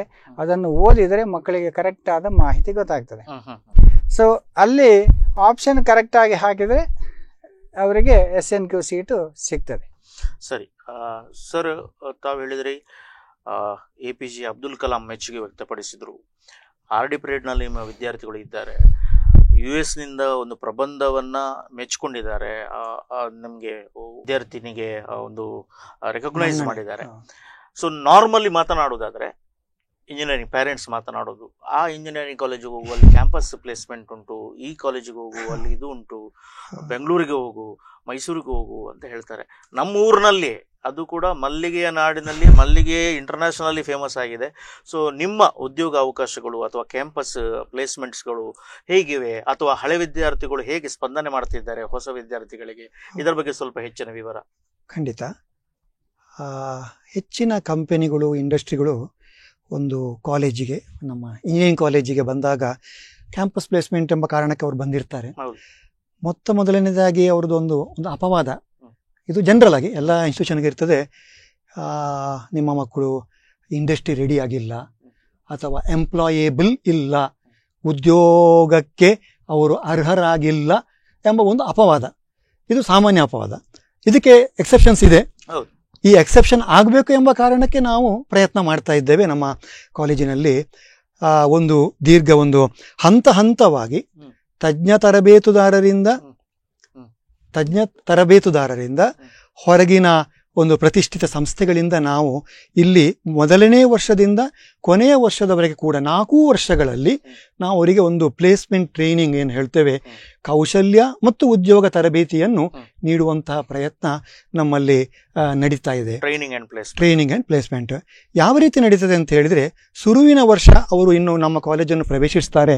ಆವಾಗ ಅವರಲ್ಲಿ ಕಮ್ಯುನಿಕೇಷನ್ ಸ್ಕಿಲ್ ಡೆವಲಪ್ ಮಾಡೋದು, ಸಾಫ್ಟ್ ಸ್ಕಿಲ್ ಡೆವಲಪ್ ಮಾಡೋದು ಮತ್ತು ಪರ್ಸನಾಲಿಟಿ ಡೆವಲಪ್ಮೆಂಟ್, ಇದು ಅತಿ ಅಗತ್ಯ. ಅವರ ಜೆಸ್ಚರ್ಸು, ಅವರ ಎಟಿಕ್ವೇಟ್ಸು, ಇದನ್ನೆಲ್ಲ ನಾವು ಡೆವಲಪ್ ಮಾಡಲಿಕ್ಕೆ ಬೇಕಾದಂಥ ಒಂದು ನಿಯಮಿತ ತರಬೇತಿ ಇಲ್ಲಿ ನಡೀತದೆ. ಅಸೆಸ್ಮೆಂಟ್ ಕೂಡ ಮಾಡ್ತೇವೆ.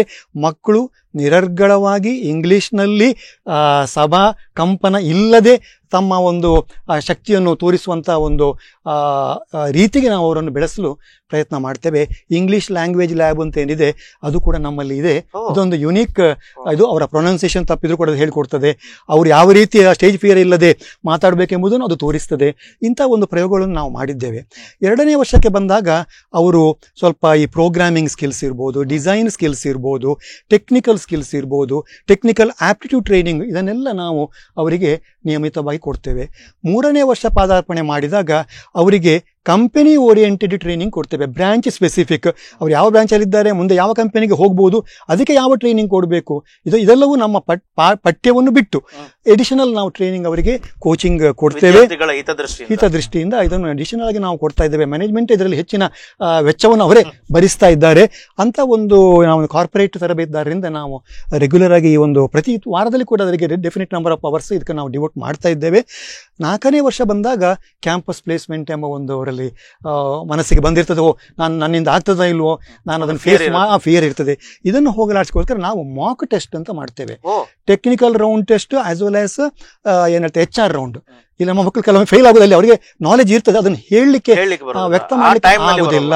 ಆ ಫಿಯರ್ ಅನ್ನು ಹೋಗ್ಲಿಕ್ಕೋಸ್ಕರ ನಾವು ಅಣಕು ಪರೀಕ್ಷೆಗಳು ಮಾಕ್ ಟೆಸ್ಟ್ ಅನ್ನು ಮಾಡಿ ಅವರಲ್ಲಿ ಧೈರ್ಯ ತುಂಬಿಸಿ ಅವರನ್ನು ಕ್ಯಾಂಪಸ್ ಇಂಟರ್ವ್ಯೂವನ್ನು ಫೇಸ್ ಮಾಡಲಿಕ್ಕೆ ಬೇಕಾದಂತ ಶಕ್ತಿಯನ್ನು ಅವರಲ್ಲಿ ನಾವು ತುಂಬುವಂತ ಪ್ರಯತ್ನವನ್ನು ರೆಗ್ಯುಲರ್ ಆಗಿ ಈಗ ಮಾಡ್ತಾ ಇದ್ದೇವೆ. ಇದಲ್ಲದೆ ನಮ್ಮಲ್ಲಿ ಮತ್ತೊಂದು ಸ್ಕೀಮ್ ಇದೆ, ಹಿರಿಯ ಪ್ರತಿಭಾವಂತ ವಿದ್ಯಾರ್ಥಿಗಳಿಂದ ಕಿರಿಯರಿಗೆ ಪಿಯರ್ ಲರ್ನಿಂಗ್ ಸೆಷನ್ ಅಂತ ಹೇಳಿ ನಾವು ರೆಗ್ಯುಲರ್ ಆಗಿ ಪ್ರತಿ ಡಿಪಾರ್ಟ್ಮೆಂಟ್ ಅಲ್ಲಿ ಖಂಡಿತವಾಗಿ, ಯಾಕಂದ್ರೆ ಆ ಮಕ್ಕಳು ಅವರನ್ನು ಹೆಚ್ಚು ಬೇಗ ಫಾಲೋ ಮಾಡ್ತಾರೆ. ಅದಕ್ಕಿಂತ ಹೆಚ್ಚಾಗಿ ನಮ್ಮಲ್ಲಿ ಹಳೆ ವಿದ್ಯಾರ್ಥಿಗಳು ಇವತ್ತು 15 ವರ್ಷಗಳಲ್ಲಿ ದೊಡ್ಡ ಕಂಪನಿಗಳು ದೊಡ್ಡ ಪೊಸಿಷನ್ ಅಲ್ಲಿ ಇದ್ದಾರೆ. ಅವರು ಆನ್ಲೈನ್ ಅಥವಾ ಆಫ್ಲೈನ್ ಅಲ್ಲಿ ಹತ್ತಿರದಲ್ಲಿದ್ರೆ ಆಫ್ಲೈನ್ ಬರ್ತಾರೆ, ಆನ್ಲೈನ್ ಅಲ್ಲಿ ನಮ್ಮ ಮಕ್ಕಳಿಗೆ ಕೋಚಿಂಗ್ ಕೊಡ್ತಾರೆ. ಇದು ಒಂದೇನು ಹೇಳ್ತಾರೆ, ನಾವು ಮೆಂಟರ್ ಮೆಂಟಿ ಪ್ರೋಗ್ರಾಮ್ ಅಂತ ಹೊಸದಾಗಿ ನಾವು ಬಹಳ ಸಕ್ಸಸ್ಫುಲ್ ಪ್ರೋಗ್ರಾಮ್, ಇದು ಮಕ್ಕಳು ತುಂಬಾ ಮೆಚ್ಚಿಕೊಂಡಿದ್ದಾರೆ. ಅಲಮ್ನೈ ಮೆಂಟರ್ಶಿಪ್ ಪ್ರೋಗ್ರಾಮ್ ಇದು ಕೂಡ ನಮ್ಮಲ್ಲಿ ಒಂದು ಸಕ್ಸಸ್ಫುಲ್ ಆಗಿ ನಡೀತಾ ಇದೆ. ಇನ್ನು ಇದನ್ನು ಯಾವುದು ಪ್ಲೇಸ್ಮೆಂಟ್ ಅನ್ನು ಬಲಪಡಿಸುವ ನಿಟ್ಟಿನಲ್ಲಿ, ಉದ್ಯೋಗ ನೇಮಕಾತಿಯನ್ನು ಬಲಪಡಿಸುವ ನಿಟ್ಟಿನಲ್ಲಿ ಕೆಲವೊಂದು ಪ್ರಮುಖ ಕೈಗಾರಿಕಾ ಸಂಸ್ಥೆಗಳು, ಅದು ಬೆಂಗಳೂರಲ್ಲಿ ಇರ್ಬೋದು ಅಥವಾ ಮದ್ರಾಸಲ್ಲಿ ಇರ್ಬೋದು ಅಥವಾ ಬಾಂಬೆಲಿ ಇರ್ಬೋದು, ಇವರೊಂದಿಗೆ ನಾವೊಂದು ಒಡಂಬಡಿಕೆ ಮಾಡ್ಕೊಂಡಿದ್ದೇವೆ. ಅಕಾಡೆಮಿಕ್ ಪಾರ್ಟ್ನರ್ಶಿಪ್ ಅಥವಾ ಕ್ಯಾಂಪಸ್ ಕನೆಕ್ಟ್ ಪ್ರೋಗ್ರಾಮ್ ಎಂಬುದು ಒಂದು ಈಗ ದೊಡ್ಡ ದೊಡ್ಡ ಕಂಪನಿಗಳಲ್ಲಿ ಇದೆ, ಅವಕಾಶ ಇದೆ. ಅದಕ್ಕೆ ಬೇಕಾದ ಒಪ್ಪಂದವನ್ನು ನಾವು ಮಾಡ್ಕೊಂಡಿದ್ದೇವೆ. ಅದು ನಮ್ಮ ವಿದ್ಯಾರ್ಥಿಗಳನ್ನು ಇಂಟರ್ನ್ಶಿಪ್ಗೆ ಎಲೋ ಮಾಡ್ತದೆ ಅವರ ಕೊನೆಯ ಸೆಮಿಸ್ಟರ್ನಲ್ಲಿ. ಆಮೇಲೆ ಆ ಇಂಟರ್ನ್ಶಿಪ್ ಇಂದ ಅದು ಪ್ಲೇಸ್ಮೆಂಟ್ ಆಗಿ ಜಾಬ್ ಕನ್ವರ್ಟ್ ಆಗುವ ರೀತಿಯಲ್ಲಿ ನಾವು ಸಹಕಾರವನ್ನು ಅವರಿಂದ ಪಡಿತಾ ಇದ್ದೇವೆ. ಇದಕ್ಕಿಂತಲೂ ಹೆಚ್ಚಾಗಿ ಒಂದು ಇಂಪಾರ್ಟೆಂಟ್ ಪಾಯಿಂಟ್ ಏನಂದ್ರೆ, UGC ಯೂನಿವರ್ಸಿಟಿ ಗ್ರಾಂಟ್ ಕಮಿಷನ್ ಅವರು ಒಂದು ಯೋಜನೆ ಇತ್ತೀಚೆಗೆ ಹಾಕಿದ್ರು. ಅದು ಪ್ರೊಫೆಸರ್ ಆಫ್ ಪ್ರಾಕ್ಟೀಸ್ ಅಂತ ಹೇಳಿ, ಅಂದ್ರೆ ಕಂಪನಿಯಲ್ಲಿ ನುರಿತ ಏನು ತುಂಬ ವರ್ಷ ಕೆಲಸ ಮಾಡಿ ಎಕ್ಸ್ಪರ್ಟ್ ಆದವರು ಟೀಚಿಂಗ್ ಲೈನಿಗೆ ಬರಬೇಕು ಅಂತ ಆಸೆ ಪಡುವವರು ಇದ್ದಾರೆ. ಅಂಥವರನ್ನು ನಾವು ತಗೊಳ್ಳಿಕ್ಕೆ ಕಾಲೇಜಿನವ್ರದ್ದು ಒಂದು ಪ್ರೊಫೆಸರ್ ಆಗಿ ಅವರನ್ನು ಟ್ರೀಟ್ ಮಾಡಿ ತಗೊಳ್ಳುವಂಥ ಒಂದು ಪ್ರೊಫೆಸರ್ ಆಫ್ ಪ್ರಾಕ್ಟೀಸ್ ಸ್ಕೀಮ್ ಇದನ್ನು ನಾವು ಅಳವಡಿಸಿಕೊಂಡಿದ್ದೇವೆ. ಆ ಪ್ರಕಾರ ಕೆಲವು ಕಂಪನಿಯಿಂದ ನಮಗೆ ಪ್ರೊಫೆಸರ್ ಆಗಿ ನುರಿತ ಇಂಡಸ್ಟ್ರಿ ಎಕ್ಸ್ಪರ್ಟ್ಸ್ ನಮ್ಮಲ್ಲಿ ಸೇರ್ಕೊಂಡಿದ್ದಾರೆ. ಇದು ಮಕ್ಕಳಿಗೆ ತುಂಬ ಅವರ ಪ್ರಾಕ್ಟಿಕಲ್ ಎಕ್ಸ್ಪೀರಿಯನ್ಸ್ ಅವರು ಶೇರ್ ಮಾಡ್ತಾರೆ. ಮತ್ತೆ ಸ್ಟಾರ್ಟ್ಅಪ್ ಕಂಪನಿಗಳು, ನಮ್ಮ ಸುತ್ತಮುತ್ತಲಲ್ಲಿ ಕೆಲವು ಸ್ಟಾರ್ಟ್ಅಪ್ ಕಂಪನಿಗಳಿಗೆ ನಾವು ಸ್ಥಳಾವಕಾಶ ಕೊಟ್ಟು ಸ್ಮಾಲ್ ಅಥವಾ ಮೀಡಿಯಂ ಇಂಡಸ್ಟ್ರಿ ಅವರಿಗೆ ಆ ಮುಖಾಂತರ industry work culture and connects ಅನ್ನು ನಮ್ಮ ವಿದ್ಯಾರ್ಥಿಗಳಿಗೆ ಸಿಗುವ ರೀತಿಯಲ್ಲಿ ನಾವೊಂದು ಪ್ರಯತ್ನವನ್ನು ಮಾಡಿದ್ದೇವೆ. ಹೌದು, ಹ್ಯಾಂಡ್ಸ್ ಆನ್ ಎಕ್ಸ್ಪೋಜರ್ ಸಿಗ್ತದೆ. ಆ ಇಂಡಸ್ಟ್ರಿ ವರ್ಕ್ ಕಲ್ಚರ್ ಹೇಗಿರ್ತದೆ ಎಂಬುದು ಕಾಲೇಜಿನ ಒಳಗೆ ಅವರಿಗೆ ತಿಳಿ ಹೇಳುವಂತ ಒಂದು ಇದು ಪ್ರಾಮಾಣಿಕ ಪ್ರಯತ್ನ. ಸೊ ಇದಕ್ಕೆಲ್ಲ ಪೂರಕವಾಗಿ 35ಕ್ಕೂ ಹೆಚ್ಚು ನಾವು MOU ಅಂತ ಏನು ಹೇಳ್ತೇವೆ, ಮೆಮೊರಾಂಡಮ್ ಆಫ್ ಅಂಡರ್ಸ್ಟ್ಯಾಂಡಿಂಗ್, ಸಕ್ರಿಯ ಒಪ್ಪಂದಗಳನ್ನು ಪ್ರತಿಷ್ಠಿತ ಸಂಶೋಧನಾ ಸಂಸ್ಥೆಗಳು ಹಾಗೂ ಕೈಗಾರಿಕಾ ಸಂಸ್ಥೆಗಳೊಂದಿಗೆ ನಾವು ಹೊಂದಿದ್ದೇವೆ. ಆತ್ಮೀಯ ವೀಕ್ಷಕರೇ, ತಾವು ನೋಡ್ತಿದ್ದೀರಿ ಶಿಕ್ಷಾರ್ಥಿ ಕಾರ್ಯಕ್ರಮದ ಸಣ್ಣ ವಿರಾಮದ ಹೊತ್ತಾಗಿದೆ. ವಿರಾಮದ ನಂತರ ಈ ಕಾರ್ಯಕ್ರಮ ಮುಂದುವರಿತದೆ.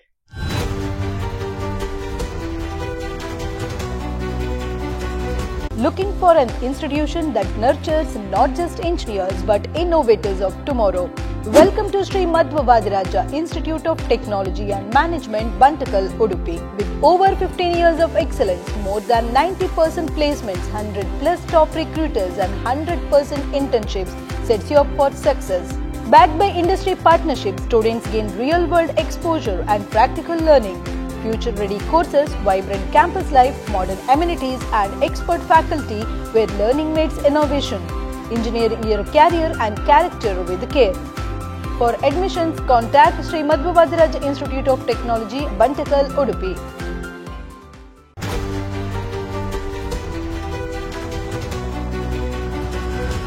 ಆತ್ಮೀಯ ವೀಕ್ಷಕರೇ, ವಿರಾಮ ನಂತರ ಕಾರ್ಯಕ್ರಮಕ್ಕೆ ಸ್ವಾಗತ. ತಾವು ನೋಡ್ತಿದ್ದೀರಿ ಶಿಕ್ಷಾರ್ಥಿ ಕಾರ್ಯಕ್ರಮ. SMVITM Shri Madhwa Vadiraja institute of technology and management, ಇದರ CEO ಅಂದರೆ ಮುಖ್ಯ ಕಾರ್ಯನಿರ್ವಹಣಾಧಿಕಾರಿ ಪ್ರೊಫೆಸರ್ ಡಾಕ್ಟರ್ ರಾಧಾಕೃಷ್ಣ ಐತಾಳ್ ಮತ್ತು ಅದೇ ಕಾಲೇಜಿನ ಪ್ರಾಂಶುಪಾಲರಾದಂತಹ ಶ್ರೀ ತಿರುಮಲೇಶ್ವರ ಭಟ್ ಅವರು ನಮ್ಮೊಂದಿಗೆ ಇದ್ದಾರೆ. ಪ್ರಿನ್ಸಿಪಾಲ್ ಸರ್, ಈಗ ಹಂಚಿಕೆಯ ಬಗ್ಗೆ ಹೇಳಿದ್ರಿ, ಸೀಟಿನ ಬಗ್ಗೆ ಹೇಳಿದ್ರಿ, ಯಾವ ರೀತಿಯಲ್ಲಿ ಎಲ್ಲ ಸೀಟನ್ನು ಪಡೆಯಬಹುದು ಅಂತ ಹೇಳಿದ್ರಿ. ಕೊನೆಗೆ ಸಿಇಟಿ ರ್ಯಾಂಕ್ ಅನ್ನ ಕಡಿಮೆ ಪಡೆದ್ರೂ ಕೂಡ ಮ್ಯಾನೇಜ್ಮೆಂಟ್ ಹೇಗೆ ನಿಮ್ಗೆ ಸೀಟ್ ಕೊಡ್ತದ ಅಂತ ಹೇಳಿದ್ರಿ. ಈಗ ಹಂಚಿಕೆಯಾದ ಸೀಟ್ಗಳನ್ನ ಏನ್ ಮಾಡಬೇಕು, ಹಂಚಿಕೆ ಆಗದ ಸೀಟ್ಗಳನ್ನ ಏನ್ ಮಾಡಬಹುದು? ಒಳ್ಳೆ ಪ್ರಶ್ನೆ ಸರ್. ಸಿಇಟಿಯಲ್ಲಿ ಅಥವಾ ಕೆಇ ಅವರು 3 ರೌಂಡ್ನಲ್ಲಿ ಸೀಟ್ ಹಂಚಿಕೆ ಮಾಡ್ತಾರೆ. ಫಸ್ಟ್ ರೌಂಡ್, ಸೆಕೆಂಡ್ ರೌಂಡ್ ಹಾಗೂ ಸೆಕೆಂಡ್ ಎಕ್ಸ್ಟೆಂಡೆಡ್ ರೌಂಡ್ ಅಂತ. ಈಗ ಮಕ್ಕಳು ಆಪ್ಷನ್ ಎಂಟ್ರಿ ಹಾಕಿರ್ತಾರೆ, ಅದೆಲ್ಲ ಪ್ರಾಸೆಸ್ ಮುಗಿದ ಮೇಲೆ ಕೆಇ ಅವರು ಸೀಟ್ ಅಲಾಟ್ಮೆಂಟ್ ಮಾಡ್ತಾರೆ. ಫಸ್ಟಿಗೆ ಒಮ್ಮೆ ಮಾಕ್ ಅಲಾಟ್ಮೆಂಟ್ ಅಂತ ಮಾಡ್ತಾರೆ. ಮಾಕ್ ಅಲಾಟ್ಮೆಂಟ್ ಮಾಡಿದ ಮೇಲೆ ಮಕ್ಕಳಿಗೆ ಅವರಿಗೆ ಯಾವ ಕಾಲೇಜ್ ಸಿಕ್ಕಿತು ಅಂತ ಹೇಳುವ ನೋಡ್ಲಿಕ್ಕೆ ಒಂದು ಅವಕಾಶ ಇದೆ. ಅದಾಗಿ 1 ವಾರದಲ್ಲಿ 2-3 ದಿವಸದಲ್ಲಿ ಫಸ್ಟ್ ರೌಂಡ್ ಅಲಾಟ್ಮೆಂಟ್ ಮಾಡ್ತಾರೆ. ಅಲಾಟ್ಮೆಂಟ್ ಆದ ಕೂಡಲೇ ಆ ಮಕ್ಕಳಿಗೆ ಅವರಿಗೆ ಬೇಕಾದ ಸೀಟು ಸಿಕ್ಕಿದೆಯೋ ಇಲ್ವೋ, ಅಂದರೆ ಅವರು ಆರ್ಡರ್ ಆಫ್ ಪ್ರಿಯಾರಿಟಿಯಲ್ಲಿ ಹಾಕಿದ್ದರಲ್ಲಿ ಯಾವ ಆರ್ಡರ್ ಸಿಕ್ಕಿದೆ ಅಂತ ಗೊತ್ತಾಗ್ತದೆ. ವಿದ್ಯಾರ್ಥಿಗಳಿಗೆ ಆ ಸೀಟು ಆಗ್ಬೋದು ಅಂತ ಅನಿಸಿದರೆ ಅವರು ಚಾಯ್ಸ್ 1 ಪ್ರೆಸ್ ಮಾಡಬೇಕು, ಅಥವಾ ಚಾಯ್ಸ್ 1 ಅಂತ ಅಲ್ಲಿ ಇಂಡಿಕೇಟ್ ಮಾಡಬೇಕು. ಲಾಗಿನ್ ಆಗಿ ಚಾಯ್ಸ್ 1 ಕೊಡಬೇಕು. ಅದರ ಅರ್ಥ ಏನು ಅಂತ ಹೇಳಿದರೆ, ನನಗೆ ಹಂಚಿಕೆಯಾದ ಸೀಟು ತೃಪ್ತಿಕರ, ನಾನು ಆ ವಿದ್ಯಾಸಂಸ್ಥೆಗೆ ಸೇರ್ತೇನೆ ಅಂತ. ಅಷ್ಟು ಮಾಡಿದ ಕೂಡಲೇ ಒಂದು ಚಲನ್ ಬರ್ತದೆ. ಚಲನ್ ಬಂದ ಕೂಡಲೇ ಅದರಲ್ಲಿ ಎಷ್ಟು ಅಮೌಂಟ್ ಕಟ್ಟಬೇಕು ಅಂತ ಬರ್ತದೆ. ಅಷ್ಟು ಅಮೌಂಟ್ ಅಥವಾ ಹಣವನ್ನು ಯಾವುದಾದ್ರೂ ಒಂದು ನ್ಯಾಷನಲೈಸ್ಡ್ ಬ್ಯಾಂಕಿನಲ್ಲಿ ಅಥವಾ ಪ್ರೈವೇಟ್ ಬ್ಯಾಂಕಿನಲ್ಲಿ ಹೋಗಿ ಪೇಮೆಂಟ್ ಮಾಡಿ, ಆಮೇಲೆ 1 ಗಂಟೆ ಬಿಟ್ಟು ಪುನಃ ಲಾಗಿನ್ ಆಗಿ ನೋಡುವಾಗ ಅದರಲ್ಲಿ ಮಕ್ಕಳಿಗೆ ಅಡ್ಮಿಷನ್ ಆರ್ಡರ್ ರೆಡಿ ಆಗಿರ್ತದೆ. ಅದನ್ನು ಡೌನ್ಲೋಡ್ ಮಾಡಿ ವಿದ್ಯಾರ್ಥಿಗಳು ಸೀದಾ ಸಂಬಂಧಪಟ್ಟ ಕಾಲೇಜಿಗೆ ಹೋಗಿ ಸೇರಿಕೊಳ್ಳಬೇಕು. 1 ವಾರ ಸಮಯ ಕೊಡ್ತಾರೆ. ಮತ್ತು ಅಲ್ಲಿ ಕಾಲೇಜಿನಲ್ಲಿ ಇದು ಯೂನಿಫಾರ್ಮ್ ಅದು ಇದೆಲ್ಲ ಕಾಲೇಜಿನ ಅಡ್ಮಿಷನ್ ಫಾರ್ಮ್ಯಾಲಿಟೀಸ್ ಎಲ್ಲ ಮುಗಿಸ್ಕೊಳ್ಬೇಕು. ಇನ್ನು ಚಾಯ್ಸ್ 2 ಇದೆ. ಚಾಯ್ಸ್ 2 ಏನು ಹೇಳ್ತಾರೆ ಅಂದರೆ, ನನಗೆ ಕೊಟ್ಟ ಸೀಟು ತೃಪ್ತಿಕರ, ಆದರೆ ಇನ್ನೂ ಬೆಟರ್ ಆಪ್ಷನ್ ಸಿಕ್ಕಿದ್ರೆ ನಾನು ನೋಡ್ತೇನೆ ಅಂತ ಹೇಳುವ ಒಂದು ಇದು. ಇದನ್ನು ವಿದ್ಯಾರ್ಥಿಗಳು ಇದನ್ನು ಆಯ್ಕೆ ಮಾಡಿಕೊಂಡ್ರೆ ಅವರು ಕೊಟ್ಟ ಲಿಸ್ಟ್ನಲ್ಲಿ ಯಾವ ಸೀಟ್ ಹಂಚಿಕೆ ಆಗಿದೆ ಅದಕ್ಕಿಂತ ಕೆಳಗಿನ ಎಲ್ಲ ಚಾಯ್ಸ್ಗಳು ಎಲ್ಲ ಆಪ್ಷನ್ಗಳು ಡಿಲೀಟ್ ಆಗ್ತದೆ. ಅದು ಮತ್ತು ಅದಕ್ಕಿಂತ ಮೇಲಿನ ಆಪ್ಷನ್ಗಳು ಮಾತ್ರ ಉಳಿದುಕೊಳ್ತಾರೆ. ಅವನು ಅಥವಾ ಅವಳು 2ನೇ ರೌಂಡಿಗೆ ಭಾಗವಹಿಸ್ಬೋದು. ಚಾಯ್ಸ್ 3 ಅಂದರೆ, ನೀವು ಕೊಟ್ಟ ಸೀಟ್ ನನಗೆ ಅಷ್ಟು ತೃಪ್ತಿಕರ ಇಲ್ಲ, ನಾನು ಈ ಆರ್ಡರ್ ಆಫ್ ಪ್ರಿಯಾರಿಟಿಯನ್ನು ಬದಲಾಯಿಸಿಕೊಳ್ತೇನೆ, ನನಗೊಂದು ಅವಕಾಶ ಕೊಡಿ ಅಂತ ಹೇಳುವಂಥ ಒಂದು ಸ್ಟೇಟ್ಮೆಂಟ್ ಅದು. ಇನ್ನು ಚಾಯ್ಸ್ 4 ಅಂದರೆ, ನನಗೆ ಬೇಡ, ನಾನು ಈ ಭಾಗವಹಿಸುವುದಿಲ್ಲ, ಈ ಪ್ರಕ್ರಿಯೆಯಲ್ಲಿ ಭಾಗವಹಿಸುವುದಿಲ್ಲ ಅಂತ ಹೊರಗೆ ಬರೋದು. ಈ ಚಾಯ್ಸ್ 1 ಮಾಡಿದವ ಕಾಲೇಜಲ್ಲಿ ಸೇರಿರ್ತಾರೆ. 2 ಅಥವಾ 3 ಮಾಡಿದವರು 2ನೇ ರೌಂಡಿಗೆ ಅರ್ಹರಾಗ್ತಾರೆ. ಪುನಃ 2ನೇ ರೌಂಡಿಗೆ ಪುನಃ ಸೆಪರೇಟ್ ಆಗಿ ಆಪ್ಷನ್ ಎಂಟ್ರಿ ಹಾಕಲಿಕ್ಕೆ ಅವಕಾಶ ಇಲ್ಲ. ಅಥವಾ ಹೊಸ ಕಾಲೇಜುಗಳೇನಾದ್ರು ಸೇರ್ಪಡೆ ಆದರೆ ಅವುಗಳಿಗೆ ಸೇರಲಿಕ್ಕೆ ಅವಕಾಶ ಉಂಟು. ಅದು ಬಿಟ್ಟರೆ ಬದಲಾವಣೆ ಮಾಡಲಿಕ್ಕೆ ಅವಕಾಶ ಇಲ್ಲ. ಆಮೇಲೆ 2ನೇ ರೌಂಡ್ ಸೀಟಿಗೆ ಹಂಚಿಕೆ, ಇದೇ ಪ್ರಾಸೆಸ್ ಪುನಃ ರಿಪೀಟ್ ಆಗ್ತದೆ. ಅಲ್ಲಿ ಕೂಡ ವಿದ್ಯಾರ್ಥಿಗೆ ಅವ ಕೊಟ್ಟಂಥ ಚಾಯ್ಸು ಮೊದಲದೇ ಆಗಿರ್ಬೋದು, ಗೊತ್ತಿಲ್ಲ, ಅಥವಾ ಅದಕ್ಕಿಂತ ಬೆಟರ್ ಚಾಯ್ಸು ಸಿಕ್ಕಿರ್ಬೋದು, ಅಥವಾ ಆಪ್ಷನ್ ಸಿಕ್ಕಿರ್ಬೋದು. ಆಗ ವಿದ್ಯಾರ್ಥಿಗಳು ಪುನಃ ಇದೇ ಎಕ್ಸರ್ಸೈಸ್ ಮಾಡಬೇಕು. ಚಾಯ್ಸ್ 1 ಅವ್ರಿಗೆ ಇಷ್ಟ ಆದರೆ ಚಾಯ್ಸ್ 1 ಪ್ರೆಸ್ ಮಾಡೋದು, ಅಥವಾ ಚಾಯ್ಸ್ 1 ಅಂತ ಆಪ್ಷನ್ ಕೊಡೋದು, ಅವರು ಸಂಬಂಧಪಟ್ಟ ಕಾಲೇಜಿಗೆ ಹೋಗಿ ಸೇರೋದು. ಇಲ್ಲಿ ಚಾಯ್ಸ್ 2 ಯಾರು ಆಪ್ಟ್ ಮಾಡ್ತಾರೆ ಅವರಿಗೆ ಈ ರೌಂಡಿನಲ್ಲಿ ಹಣ ಕಟ್ಟಬೇಕಾಗ್ತದೆ.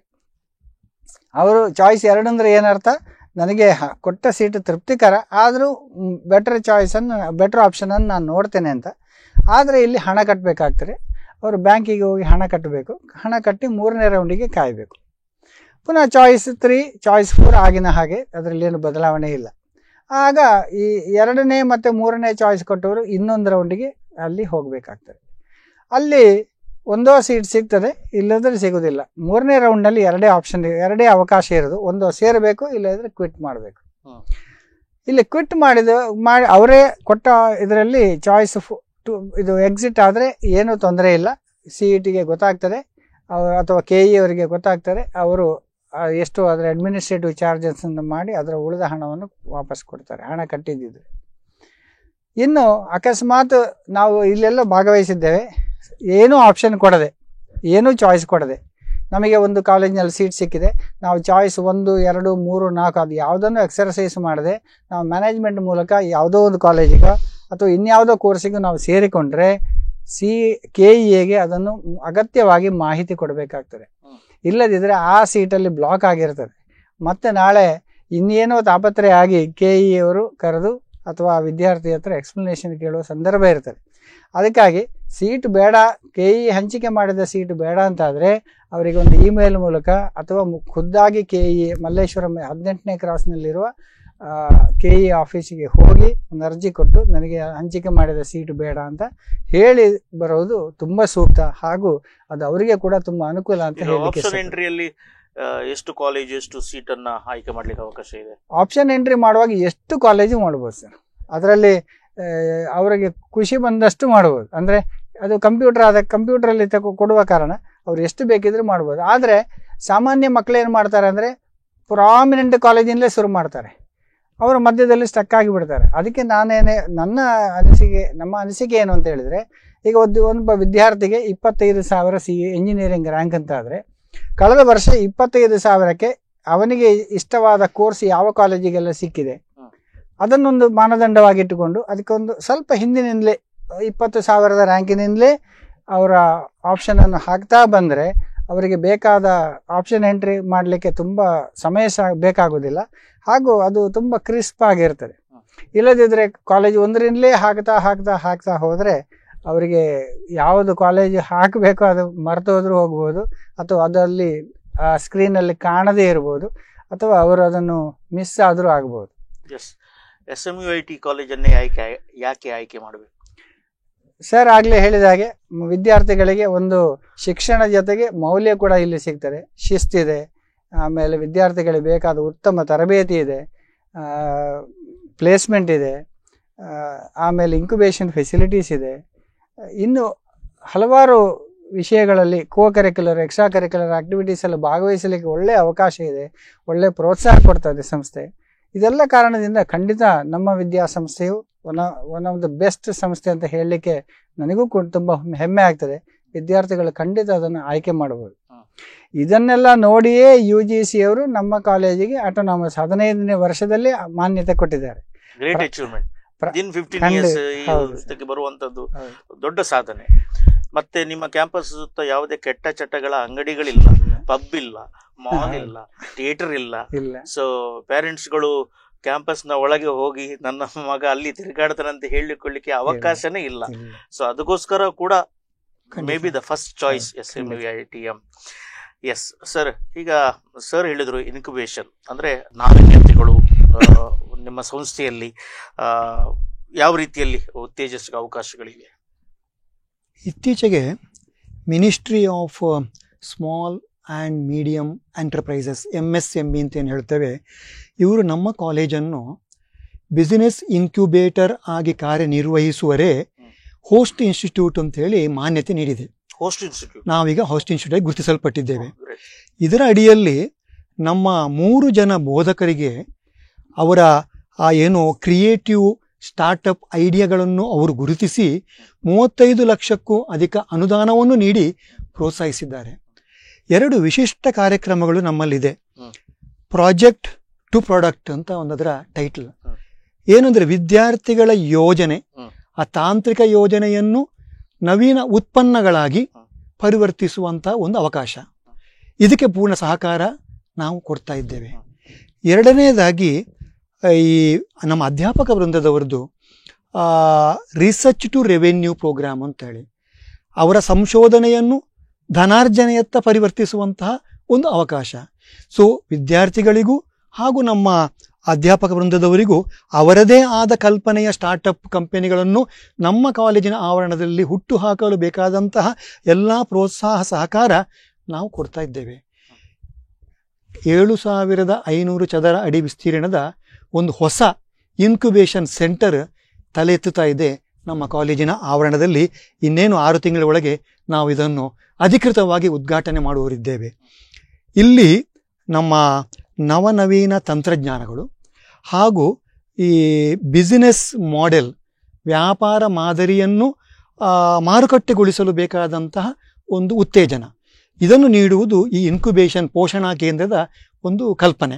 ಅದನ್ನು ನಾವು ನಮ್ಮ ಕಾಲೇಜಿನ ಆವರಣದಲ್ಲಿ 15ನೇ ವರ್ಷದಲ್ಲೇ ನಾವೀಗ ಮಾಡುವರಿದ್ದೇವೆ.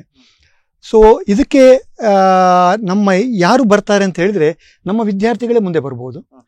ನಮ್ಮ ಅಧ್ಯಾಪಕ ವರ್ಗದವರು ಮುಂದೆ ಬರ್ಬೋದು, ಸುತ್ತಲಿನ ಜನತೆ ಕೂಡ ಮುಂದೆ ಬರ್ಬೋದು. ಅವರಲ್ಲಿ ಆ ಒಂದು ಸ್ಟಾರ್ಟಪ್ ಕಂಪನಿಯ ಕಲ್ಪನೆ, ಉತ್ಸಾಹ ಮತ್ತು ಸಾಮರ್ಥ್ಯ ಇದು ಇಂಟು ಅಂತಾದರೆ ನಾವು ನಮ್ಮ ಕಾಲೇಜಿನ ಆವರಣದಲ್ಲಿರುವಂಥ ಈ ಇನ್ಕ್ಯುಬೇಷನ್ ಸೆಂಟರ್ನಲ್ಲಿ ಅವರಿಗೆ ಸ್ಥಳಾವಕಾಶ ಕೊಟ್ಟು ಮೂಲಸೌಕರ್ಯ ಏನು ಆರಂಭಿಕ ಹಂತದಲ್ಲಿ ಅವರಿಗೆ ಅದನ್ನು ಡೆವಲಪ್ ಮಾಡಲಿಕ್ಕೆ ಬೇಕಾದಂಥ ಪ್ರಯೋಗಾಲಯ ಇರ್ಬೋದು ಅಥವಾ ಮೂಲಸೌಕರ್ಯಗಳು ಇನ್ಫ್ರಾಸ್ಟ್ರಕ್ಚರ್ ಸಪೋರ್ಟ್ ಕೊಟ್ಟು ಅವರ ಸ್ಟಾರ್ಟಪ್ ಕಂಪನಿ ಬೆಳೆದು ಮುಂದೆ ಮಾರುಕಟ್ಟೆಗೊಳಿಸಲು ಬೇಕಾದಂತಹ ಮಾರ್ಗದರ್ಶನ ಕೂಡ ನಾನು ಕೊಡುವವರಿದ್ದೇವೆ. ಅದಕ್ಕೆ ಸಪರೇಟಾಗಿ ನಾವು ಫ್ಯಾಕಲ್ಟಿಯನ್ನು ಐಡೆಂಟಿಫೈ ಮಾಡಿದ್ದೇವೆ. CEO ಕೂಡ ಅದಕ್ಕೊಂದು ಅಪಾಯಿಂಟ್ಮೆಂಟ್ ಡೈರೆಕ್ಟರ್ ಆಗಿ ಈಗ ಬರ್ತಾ ಇದ್ದಾರೆ. ಸೊ ಇದು ನಮ್ಮ ಇತ್ತೀಚೆಗಿನ ಬೆಳವಣಿಗೆ. ಇನ್ನು ಇನ್ನೋವೇಷನ್ ಅಂತ ಏನು ನೀವು ಹೇಳಿದ್ರಿ, ಹೌದು, ನಮ್ಮ ಮಕ್ಕಳಿಗೆ ನಾವು ಆಗಿಂದಾಗ್ಗೆ ಇನ್ನೋವೇಷನ್ ಕಾಂಪಿಟೇಷನ್ ಸ್ಟೇಟ್ ಲೆವೆಲ್ ಇರ್ಬೋದು, ಝೋನಲ್ ಲೆವೆಲ್ ಇರ್ಬೋದು, ಡಿಸ್ಟ್ರಿಕ್ಟ್ ಲೆವೆಲ್ ಇರ್ಬೋದು, ನಾವು ಇದನ್ನು ಮಾಡ್ತಾ ಇರ್ತೇವೆ. ಮಿನಿ ಪ್ರಾಜೆಕ್ಟ್, ಮಕ್ಕಳ ಒಂದು ಯೋಚನಾ ಲಹರಿ, ಕ್ಯೂರಿಯಾಸಿಟಿ, ಕ್ರಿಯೇಟಿವಿಟಿಯಿಂದ ಅವ್ರು ಏನೋ ಒಂದು ಪ್ರಾಡಕ್ಟ್ ಡೆವಲಪ್ ಮಾಡಬೇಕು, ಗ್ಯಾಜೆಟ್ ಡೆವಲಪ್ ಮಾಡಬೇಕು ಅಂತಿರ್ತಾರೆ, ಅದನ್ನು ಪ್ರದರ್ಶಿಸಲು ಬೇಕಾದಂತಹ ಒಂದು ಪ್ಲ್ಯಾಟ್ಫಾರ್ಮ್, ಇದನ್ನು ನಾವು ರೆಗ್ಯುಲರ್ ಆಗಿ ಇಲ್ಲಿ ಮಾಡ್ತಾ ಇದ್ದೇವೆ. ಇನ್ನೊಂದು ಇತ್ತೀಚೆಗೆ ದಿನಗಳಲ್ಲಿ IoT, ಇಂಟರ್ನೆಟ್ ಆಫ್ ಥಿಂಗ್ಸ್ ಎಂಬುದು ಬಹಳ ಒಂದು ಎಲ್ಲರ ಬಾಯಿಯಲ್ಲಿ ಬರುವಂಥ ಒಂದು ವಿಷಯ. ಇದಕ್ಕೆ ಬೇಕಾದಂತಹ ತರಬೇತಿ ಮತ್ತು ಪ್ರದರ್ಶನ ಸ್ಪರ್ಧೆಗಳನ್ನು ಕೂಡ ರೆಗ್ಯುಲರ್ ಆಗಿ ನಾವು ನಮ್ಮ ಕಾಲೇಜಿನ ಆವರಣದಲ್ಲಿ ಮಾಡಿ ಆ ವಿದ್ಯಾರ್ಥಿಗಳಿರುವಂತಹ ಪ್ರತಿಭೆಯನ್ನು ಗುರುತಿಸಿ ಅರಳಿಸುವಂತಹ ಒಂದು ಪ್ರಯತ್ನ ಮಾಡ್ತಾ ಇದ್ದೇವೆ. ಆವಿಷ್ಕಾರ್, ಇದು ವಿಜ್ಞಾನ ಮಾದರಿ ಪ್ರದರ್ಶನ ನಮ್ಮ ಕಾಲೇಜಿನಲ್ಲಿ ನಡೀತಾ ಇದೆ. ನಮ್ಮ ಕಾಲೇಜಿನ ಮಕ್ಕಳು ಮಾತ್ರ ಅಲ್ಲ, ಸುತ್ತಮುತ್ತಲಿನ ಶಾಲೆ ಕಾಲೇಜುಗಳ ಮಕ್ಕಳು ಕೂಡ ಇದರಿಂದ ಆಕರ್ಷಿತರಾಗಿ ನಮ್ಮಲ್ಲಿ ಬರ್ತಾ ಇದ್ದಾರೆ. ಮತ್ತು ಆಗ ಹೇಳಿದ ಹಾಗೆ ಇತ್ತೀಚಿನ ದಿನಗಳಲ್ಲಿ ಈ ಐಡಿಯಾಥಾನ್, ಹ್ಯಾಕಾಥಾನ್ ಮತ್ತು ಇನ್ನೋವೇಷನ್ ಚಾಲೆಂಜು ಇದೆಲ್ಲ ಸಾಮಾನ್ಯವಾಗಿ ನಾವು ನೋಡ್ತಾ ಇರುವಂಥದ್ದು. ಇದಕ್ಕೆ ಬೇಕಾದ ರೀತಿಯಲ್ಲಿ ನಮ್ಮ ಮಕ್ಕಳನ್ನು ನಾವು ತರಬೇತಿಗೊಳಿಸಿ ಅಲ್ಲಿ ಅವರು ಬೇರೆ ಬೇರೆ ಕಡೆಗೆ ಹೋಗಿ ಇದರಲ್ಲಿ ಭಾಗವಹಿಸಬೇಕು. ನಾವು ಕೂಡ ಅದನ್ನು ಆಯೋಜಿಸ್ತಾ ಇದ್ದೇವೆ. ಬೇರೆ ಕಡೆ ಕೂಡ ಹೋಗಲಿಕ್ಕೆ ಬೇಕಾದ ಪ್ರೋತ್ಸಾಹವನ್ನು ಕೊಡ್ತೇವೆ, ಅವರಿಗೆ ಬೆನಿಫಿಟ್ಸ್ ಕೊಡ್ತೇವೆ. ಆ ಮೂಲಕ ವಿದ್ಯಾರ್ಥಿಗಳು ಸ್ವಯಂ ಪ್ರೇರಿತರಾಗಿ ಮುಂದೆ ಬಂದು ತರಬೇತಿ ಪಡೆದು ಹೋಗಿ ಅವಾರ್ಡ್ಸ್, ಪ್ರೈಸಸ್ ತೆಗೆದುಕೊಂಡು ಬರ್ತಾ ಇದ್ದಾರೆ ಅಂತ ಹೇಳಲಿಕ್ಕೆ ನನಗೆ ತುಂಬ ಹೆಮ್ಮೆ ಅನ್ನಿಸ್ತಾ ಇದೆ. ಉದಾಹರಣೆಗೆ ಇತ್ತೀಚೆಗೆ ನವದೆಹಲಿಯಲ್ಲಿ ಮಿನಿಸ್ಟ್ರಿ ಆಫ್ ಕಮ್ಯುನಿಕೇಷನ್ ಅವರು ಆಯೋಜಿಸಿದಂತಹ 5G 6G ಹ್ಯಾಕಾಥಾನ್, 6G ಎಂಬುದು ಇನ್ನು ಬರುವಂಥ ಒಂದು ತಂತ್ರಜ್ಞಾನ, ಆ ಹ್ಯಾಕಾಥಾನ್ನಲ್ಲಿ ಪ್ರಯಾಸ್ ಅಂತ ಹೆಸರಿಟ್ಟಿದ್ದರು. ಅದು ನಮ್ಮ IISc ಬ್ಯಾಂಗ್ಳೂರಿನವರು ನಮ್ಮನ್ನು ಪ್ರಮೋಟ್ ಮಾಡಿದ್ರು. ನಮ್ಮ ಮಕ್ಕಳು ನವದೆಹಲಿಗೆ ಹೋಗಿ ಪ್ರಥಮ ಸ್ಥಾನವನ್ನು ಪಡೆದು ನಮ್ಮ ಕಾಲೇಜಿಗೆ ತುಂಬ ಕೀರ್ತಿ ತಂದು ಕೊಟ್ಟಿದ್ದಾರೆ. ಬಹಳ ಹೆಮ್ಮೆಯ ವಿಷಯ ಈ ಒಂದು ಹ್ಯಾಕಾಥಾನ್ ಸ್ಪರ್ಧೆಯಲ್ಲಿ. ಸೊ ಇದೆಲ್ಲ ಇದು ಮಾತ್ರ ಅಲ್ಲ, ನಮ್ಮ ಕಾಲೇಜನ್ನು ಈ ದೇಶ ಮಟ್ಟದಲ್ಲಿ ಯಾವ ರೀತಿ ಗುರುತಿಸಿದ್ದಾರೆ ಎಂಬುದಕ್ಕೆ ಉದಾಹರಣೆಯಾಗಿ ದರ್ ಇಸ್ NIRF ಅಂದರೆ ನ್ಯಾಷನಲ್ ಇನ್ಸ್ಟಿಟ್ಯೂಷನಲ್ ರ್ಯಾಂಕಿಂಗ್ ಫ್ರೇಮ್ವರ್ಕ್ನಲ್ಲಿ ಎಲ್ಲ ಇಂಜಿನಿಯರಿಂಗ್ ಕಾಲೇಜುಗಳ ಒಂದು ಗುಣಮಟ್ಟವನ್ನು ಅಳಿತಾರೆ. ಅದರಲ್ಲಿ ಇನ್ನೋವೇಷನ್ ರ್ಯಾಂಕಿಂಗ್ನಲ್ಲಿ ನಾವು 151ರಿಂದ 300 ರ್ಯಾಂಕಿನ ಒಳಗೆ ನಾವು ಗುರುತಿಸಲ್ಪಟ್ಟಿದ್ದೇವೆ 15ನೇ ವರ್ಷದಲ್ಲಿ ಆಲ್ ಓವರ್ ಇಂಡಿಯಾ. 5,000ಕ್ಕೂ ಮಿಕ್ಕಿ ಇಂಜಿನಿಯರಿಂಗ್ ಕಾಲೇಜ್ ಇರುವಂತಹ ನಮ್ಮ ದೇಶದಲ್ಲಿ ನಾವು ಇನ್ನೋವೇಷನ್ನಲ್ಲಿ 151ರಿಂದ 300 ಒಳಗಿನ ರ್ಯಾಂಕಿನಲ್ಲಿ ಗುರುತಿಸಲ್ಪಟ್ಟಿದ್ದೇವೆ. ಇದು ಬರೀ ಬಾಯಿ ಮಾತಲ್ಲ, ಅದಕ್ಕೆ ಬೇಕಾದ ಸರ್ಟಿಫಿಕೇಶನ್ ಕೂಡ ನಮಗೆ ಅವರಿಂದ ಬಂದಿದೆ. ಮತ್ತು ನಮ್ಮಲ್ಲಿ ಒಂದು ಇನ್ಸ್ಟಿಟ್ಯೂಷನಲ್ ಇನ್ನೋವೇಷನ್ ಕೌನ್ಸಿಲ್ ಅಂತೇಳಿ ನಾವು ಆರಂಭಿಸಿದ್ದೇವೆ. ಅದು ಕೂಡ ಮಿನಿಸ್ಟ್ರಿ ಆಫ್ ಎಜುಕೇಷನ್ ಅವರ ಒಂದು ಯೋಜನೆ. ಆ ಯೋಜನೆ ಅಡಿ ಸ್ಥಾಪಿತವಾದಂಥ ಈ ಇನ್ಸ್ಟಿಟ್ಯೂಷನ್ ಆಫ್ ಇನ್ನೋವೇಷನ್ ಕೌನ್ಸಿಲ್ಗೆ 0 to 5 ಸ್ಕೇಲ್ನಲ್ಲಿ ನಾವು 4.5 ಸ್ಟಾರ್ ರೇಟಿಂಗ್ ಅನ್ನು ಕೂಡ ಪಡೆದಿದ್ದೇವೆ. ಇದು ಬಹಳ ಒಂದು ದೊಡ್ಡ ಸಾಧನೆ ಅಂತ ನಾವು ಹೇಳಬೇಕಾಗ್ತದೆ. ಇದನ್ನು ನಮ್ಮ ಈ ಸ್ಟಾರ್ ರೇಟಿಂಗ್ ಕೊಟ್ಟದ್ದು ಮಾತ್ರ ಅಲ್ಲ, ಅವರು ನಮ್ಮನ್ನು ಹೋಸ್ಟ್ ಮೆಂಟರ್ ಇನ್ಸ್ಟಿಟ್ಯೂಟ್ ಆಗಿ ಅವರು ಮಿನಿಸ್ಟ್ರಿ ಆಫ್ ಎಜುಕೇಷನ್ ಅವರು ಗುರುತಿಸಿದ್ದಾರೆ. ಹಾಗೆ ಅಟಲ್ ಟಿಂಕರಿಂಗ್ ಲ್ಯಾಬ್ ಎಂಬುದು ಈಗ ಎಲ್ಲ ಶಾಲೆ ಕಾಲೇಜುಗಳಲ್ಲಿ ನಾವು ಕೇಳ್ತಾ ಇದ್ದೇವೆ. ಮಕ್ಕಳ ಇಮ್ಯಾಜಿನೇಷನ್, ಕ್ಯೂರಿಯಾಸಿಟಿಯನ್ನು ಡೆವಲಪ್ ಮಾಡಲಿಕ್ಕೆ ಅಂಥದ್ದು ಸುತ್ತಮುತ್ತಲಿನ ಶಾಲೆಗಳು ಇರುವುದಾದರೆ ನಾವು ಅದಕ್ಕೆ ಮೆಂಟರ್ ಇನ್ಸ್ಟಿಟ್ಯೂಟ್ ಆಗಿ ಗುರುತಿಸಲ್ಪಟ್ಟಿದ್ದೇವೆ ಮಿನಿಸ್ಟ್ರಿ ಆಫ್ ಎಜುಕೇಷನ್ನಿಂದ. ನಮ್ಮ ವಿದ್ಯಾರ್ಥಿಗಳು ಅದಕ್ಕೆ ಬೇಕಾದ ತರಬೇತಿಯನ್ನು ಪಡೆದು ಆ ಶಾಲೆ ಕಾಲೇಜುಗಳಿಗೆ ಹೋಗಿ ಅಲ್ಲಿನ ವಿದ್ಯಾರ್ಥಿಗಳಿಗೆ ಅವರು ತರಬೇತಿ ಕೊಟ್ಟು ಸ್ವಯಂ ಪ್ರೇರಿತರಾಗಿ ಸಹಾಯ ಕೂಡ ಮಾಡ್ತಾ ಇದ್ದಾರೆ. ಇದೆಲ್ಲ ನಮ್ಮ ಸಾಧನೆಗಳು ಅಂತೇಳಿ ಹೇಳ್ಬಹುದು. ಅದು 15 ವರ್ಷಗಳಲ್ಲಿ ಇಷ್ಟೆಲ್ಲ ಸಾಧನೆ ಅಂತ ಹೇಳಿದ್ರೆ ಒಂದು ಬಹಳ ಒಂದು ವಿಚಿತ್ರ ಅನಿಸ್ತದೆ. ಯಾಕಂದ್ರೆ ನಿಮ್ಮ ಸತತವಾದಂತ ಪ್ರಯತ್ನ, ಸಾಧನೆ ಮತ್ತೆ ನಿಮ್ಮ ಫ್ಯಾಕಲ್ಟಿ ಅದೆಲ್ಲ ಇದೆ. ವಿಶೇಷವಾಗಿ ಈ ಸೈನ್ಸ್ ಎಕ್ಸಿಬಿಷನ್ ಇರುವಂತ ಸಂದರ್ಭದಲ್ಲಿ ಸುತ್ತಮುತ್ತಲಿನ ಶಾಲೆಯ ಮತ್ತು PUCಗಳ ವಿದ್ಯಾರ್ಥಿಗಳಿಗೆ ನೀವು ಒಂದು ಅವಕಾಶ ಕೊಟ್ಟದ್ರಿಂದ ಎಷ್ಟೋ ವಿದ್ಯಾರ್ಥಿಗಳು ಬಹಳ ಪ್ರೇರಣೆಗೊಂಡು ಖಂಡಿತ, ಅದನ್ನು ಖಂಡಿತ. ಅದಕ್ಕೆ ನಾನು ಪ್ರತ್ಯಕ್ಷ ಸಾಕ್ಷಿ. ಯಾಕಂದ್ರೆ ನಮ್ಮ ವಿದ್ಯಾರ್ಥಿಗಳು ಅದನ್ನು ನೋಡಿ ಇದು ಮಾಡಿದ್ದಿದೆ, ಪ್ರಭಾವಿತರಾಗಿದ್ದಾರೆ. ಹೌದು. ಹಾಗಾಗಿ ನಿಮ್ಮ ಕಾಲೇಜಿನ ಮೇಲೆ ಒಂದು ವಿಶೇಷ ಇದೆ ಸರ್. ಕೊನೆಯಲ್ಲಿ ನಿಮ್ಮಲ್ಲಿ ಕೇಳುವಂತದ್ದು, ಇಂಜಿನಿಯರಿಂಗ್ ಹಾಗೂ ಮೆಡಿಕಲ್ ಸೀಟ್ ಎರಡೂ ಹಂಚಿಕೆಯಾದ್ರೆ ಏನ್ ಮಾಡ್ಬೇಕು? ಈಗ ಈ ಕಳೆದ 1-2 ವರ್ಷದಿಂದ 2 ಜೊತೆಗೆ ಹಂಚಿಕೆ ಮಾಡ್ತಾರೆ, ಪರೀಕ್ಷೆಗಳ ಜೊತೆಗೆ. ಹೌದು. ಈಗ ನೀಟ್ ರಿಸಲ್ಟ್ ಬೇರೆ ಬಂದಿದೆ, ಹಾಗಾಗಿ ಈ ವರ್ಷವೂ ಅದು ಜೊತೆಗೆ ಹಂಚಿಕೆ ಮಾಡುವ ಸಾಧ್ಯತೆ ಇದೆ. ಅದು ವಿದ್ಯಾರ್ಥಿ ಆಸಕ್ತಿಯ ಮೇಲೆ ಹೋಗ್ತದೆ. ನಾನು ಮೆಡಿಕಲ್ಗೆ ಹೋಗಬಾರ್ದು ಅಂತ ಹೇಳೋದಿಲ್ಲ, ಆದರೆ 100ಕ್ಕೆ 60% ಎಂಪ್ಲಾಯ್ಮೆಂಟ್ ಆಪರ್ಚುನಿಟಿ ಇರೋದು ಇಂಜಿನಿಯರಿಂಗ್ ಕೋರ್ಸಿಗೆ. ಮತ್ತೆ ಇದು 4 ವರ್ಷದಲ್ಲಿ ಇದನ್ನು ಸಾಧನೆ ಮಾಡಲಿಕ್ಕೆ ಆಗ್ತದೆ. ಈಗ ಒಳ್ಳೆ ಸಾಧನೆ ಮಾಡಿದರೆ ಬರೀ ಶಿಕ್ಷಣದ ಜೊತೆಗೆ ಸ್ಕಿಲ್, ಸರ್ ಹೇಳಿದಾಗೆ ಸ್ಕಿಲ್ ಡೆವಲಪ್ಮೆಂಟ್ ಎಲ್ಲ ತುಂಬ ಫೋಕಸ್ ಮಾಡಿದರೆ 4ನೇ ವರ್ಷದಲ್ಲಿ ಖಂಡಿತ ಯಾವುದೋ ಒಂದು ಕಂಪನಿಯಲ್ಲಿ ಇರ್ತೀರಿ. ಹೌದು, 40 ಲಕ್ಷ 50 ಲಕ್ಷ ಪ್ಯಾಕೇಜಿನ ಕಂಪನಿಗಳಲ್ಲಿ ಸೇರೋದು ಕೂಡ ಅದು ಖಂಡಿತ ಸಾಧ್ಯ ಇದೆ. ಹೌದು, ಅತಿಶಯೋಕ್ತಿ ಅಲ್ಲ, ಖಂಡಿತ ಅದು ಸಾಧ್ಯ ಇದೆ. ಮತ್ತೆ ಕೆಲವರಿಗೆ ವೈದ್ಯ ವೃತ್ತಿಯಲ್ಲಿ ತುಂಬಾ ಆಸಕ್ತಿ ಇದೆ, ಜನರ ಸೇವೆ ಮಾಡಬೇಕು ಅಂಥದ್ದೇ ಆಸಕ್ತಿ ಇದ್ದು ಖಂಡಿತ ಅದನ್ನು ಸೆಲೆಕ್ಟ್ ಮಾಡಿಕೊಳ್ಳಬಹುದು. ಯಾವುದೇ ವಿದ್ಯಾರ್ಥಿ ಒಂದು ಸೀಟ್ ಸಿಕ್ಕಿದೆ ಅಂತ ತಕ್ಷಣ ಹೋಗಿ ಸೇರಿಕೊಳ್ಳುವ ಬದಲು ಸೀಟ್ ಸಿಕ್ಕಿದ ಮರುದಿವಸವೇ ಆ ಕಾಲೇಜಿಗೆ ಹೋಗಿ ಕಾಲೇಜಿನ ವಾತಾವರಣ ನೋಡಿ, ಅದು ಇಂಜಿನಿಯರಿಂಗ್ ಇರಲಿ ಮೆಡಿಕಲ್ ಇರಲಿ, ಆ ವಾತಾವರಣ ಎಲ್ಲ ನೋಡಿದರೆ ಇದು ನನಗೆ ಸೂಕ್ತ ಸ್ಥಳವ ಅಂತ ಒಂದು ಸಣ್ಣ ಒಂದು ವಿಮರ್ಶೆ ಮಾಡಿ ಸೇರಿದರೆ ಒಳ್ಳೇದು ಅಂತ ಇದು ನನ್ನದೊಂದು ಅನಿಸಿಕೆ. ಸರಿ ಸರಿ ಸರ್, ಈಗ ನಿಮ್ಮ ಸಂಸ್ಥೆಯ 15 ವರ್ಷದ ಸಾಧನೆಗಳನ್ನು ಹೇಳಿದ್ರಿ, ಅದಕ್ಕೆ ಬಂದಂತ ಪ್ರಶಸ್ತಿ ಮತ್ತು ಪುರಸ್ಕಾರವನ್ನು ಹೇಳಿದ್ರಿ, ಹೋಸ್ಟ್ ಇನ್ಸ್ಟಿಟ್ಯೂಷನ್ ಆಗಿದ್ದೀರಿ ಅಂತ ಹೇಳಿದ್ರಿ. ಈಗ ಮುಂದಿನ ರೋಡ್ ಮ್ಯಾಪ್ ಅಥವಾ ಮುಂದಿನ ಮಾರ್ಗಸೂಚಿ ಏನು? Excellence is not a destination, it's a continuous journey. ಅರ್ಥ, ಶ್ರೇಷ್ಠತೆ ಎಂಬುದು ಒಂದು ಗಮ್ಯಸ್ಥಾನವಲ್ಲ, ಅದೊಂದು ಪ್ರಯಾಣ, ನಿರಂತರ.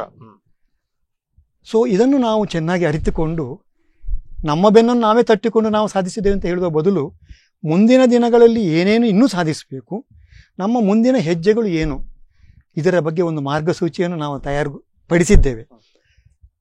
ಮೊದಲನೇದಾಗಿ ನಮ್ಮ ಮಕ್ಕಳ ಸೃಜನಶೀಲ ಶಕ್ತಿಯ ಕ್ರಿಯೇಟಿವ್ ಪವರ್ ಮತ್ತು ಆ ನವನವೀನ ಚಿಂತನೆಗಳು, ಇದನ್ನು ಸಾಕಾರಗೊಳಿಸಲಿಕ್ಕೆ, ಕಾರ್ಯಗತಗೊಳಿಸಲಿಕ್ಕೆ ಒಂದು ಅತ್ಯಾಧುನಿಕ ಸ್ಟೂಡೆಂಟ್ ಆಕ್ಟಿವಿಟಿ ಸೆಂಟರ್ ಪ್ರತಿಷ್ಠಿತ ವಿಶ್ವವಿದ್ಯಾನಿಲಯಗಳಲ್ಲಿ ಮತ್ತು ಕಾಲೇಜುಗಳಲ್ಲಿ ಇದು ಇದೆ, ನಮ್ಮ ಯೂನಿವರ್ಸಿಟಿಯಲ್ಲಿ ಕೂಡ ಇದೆ.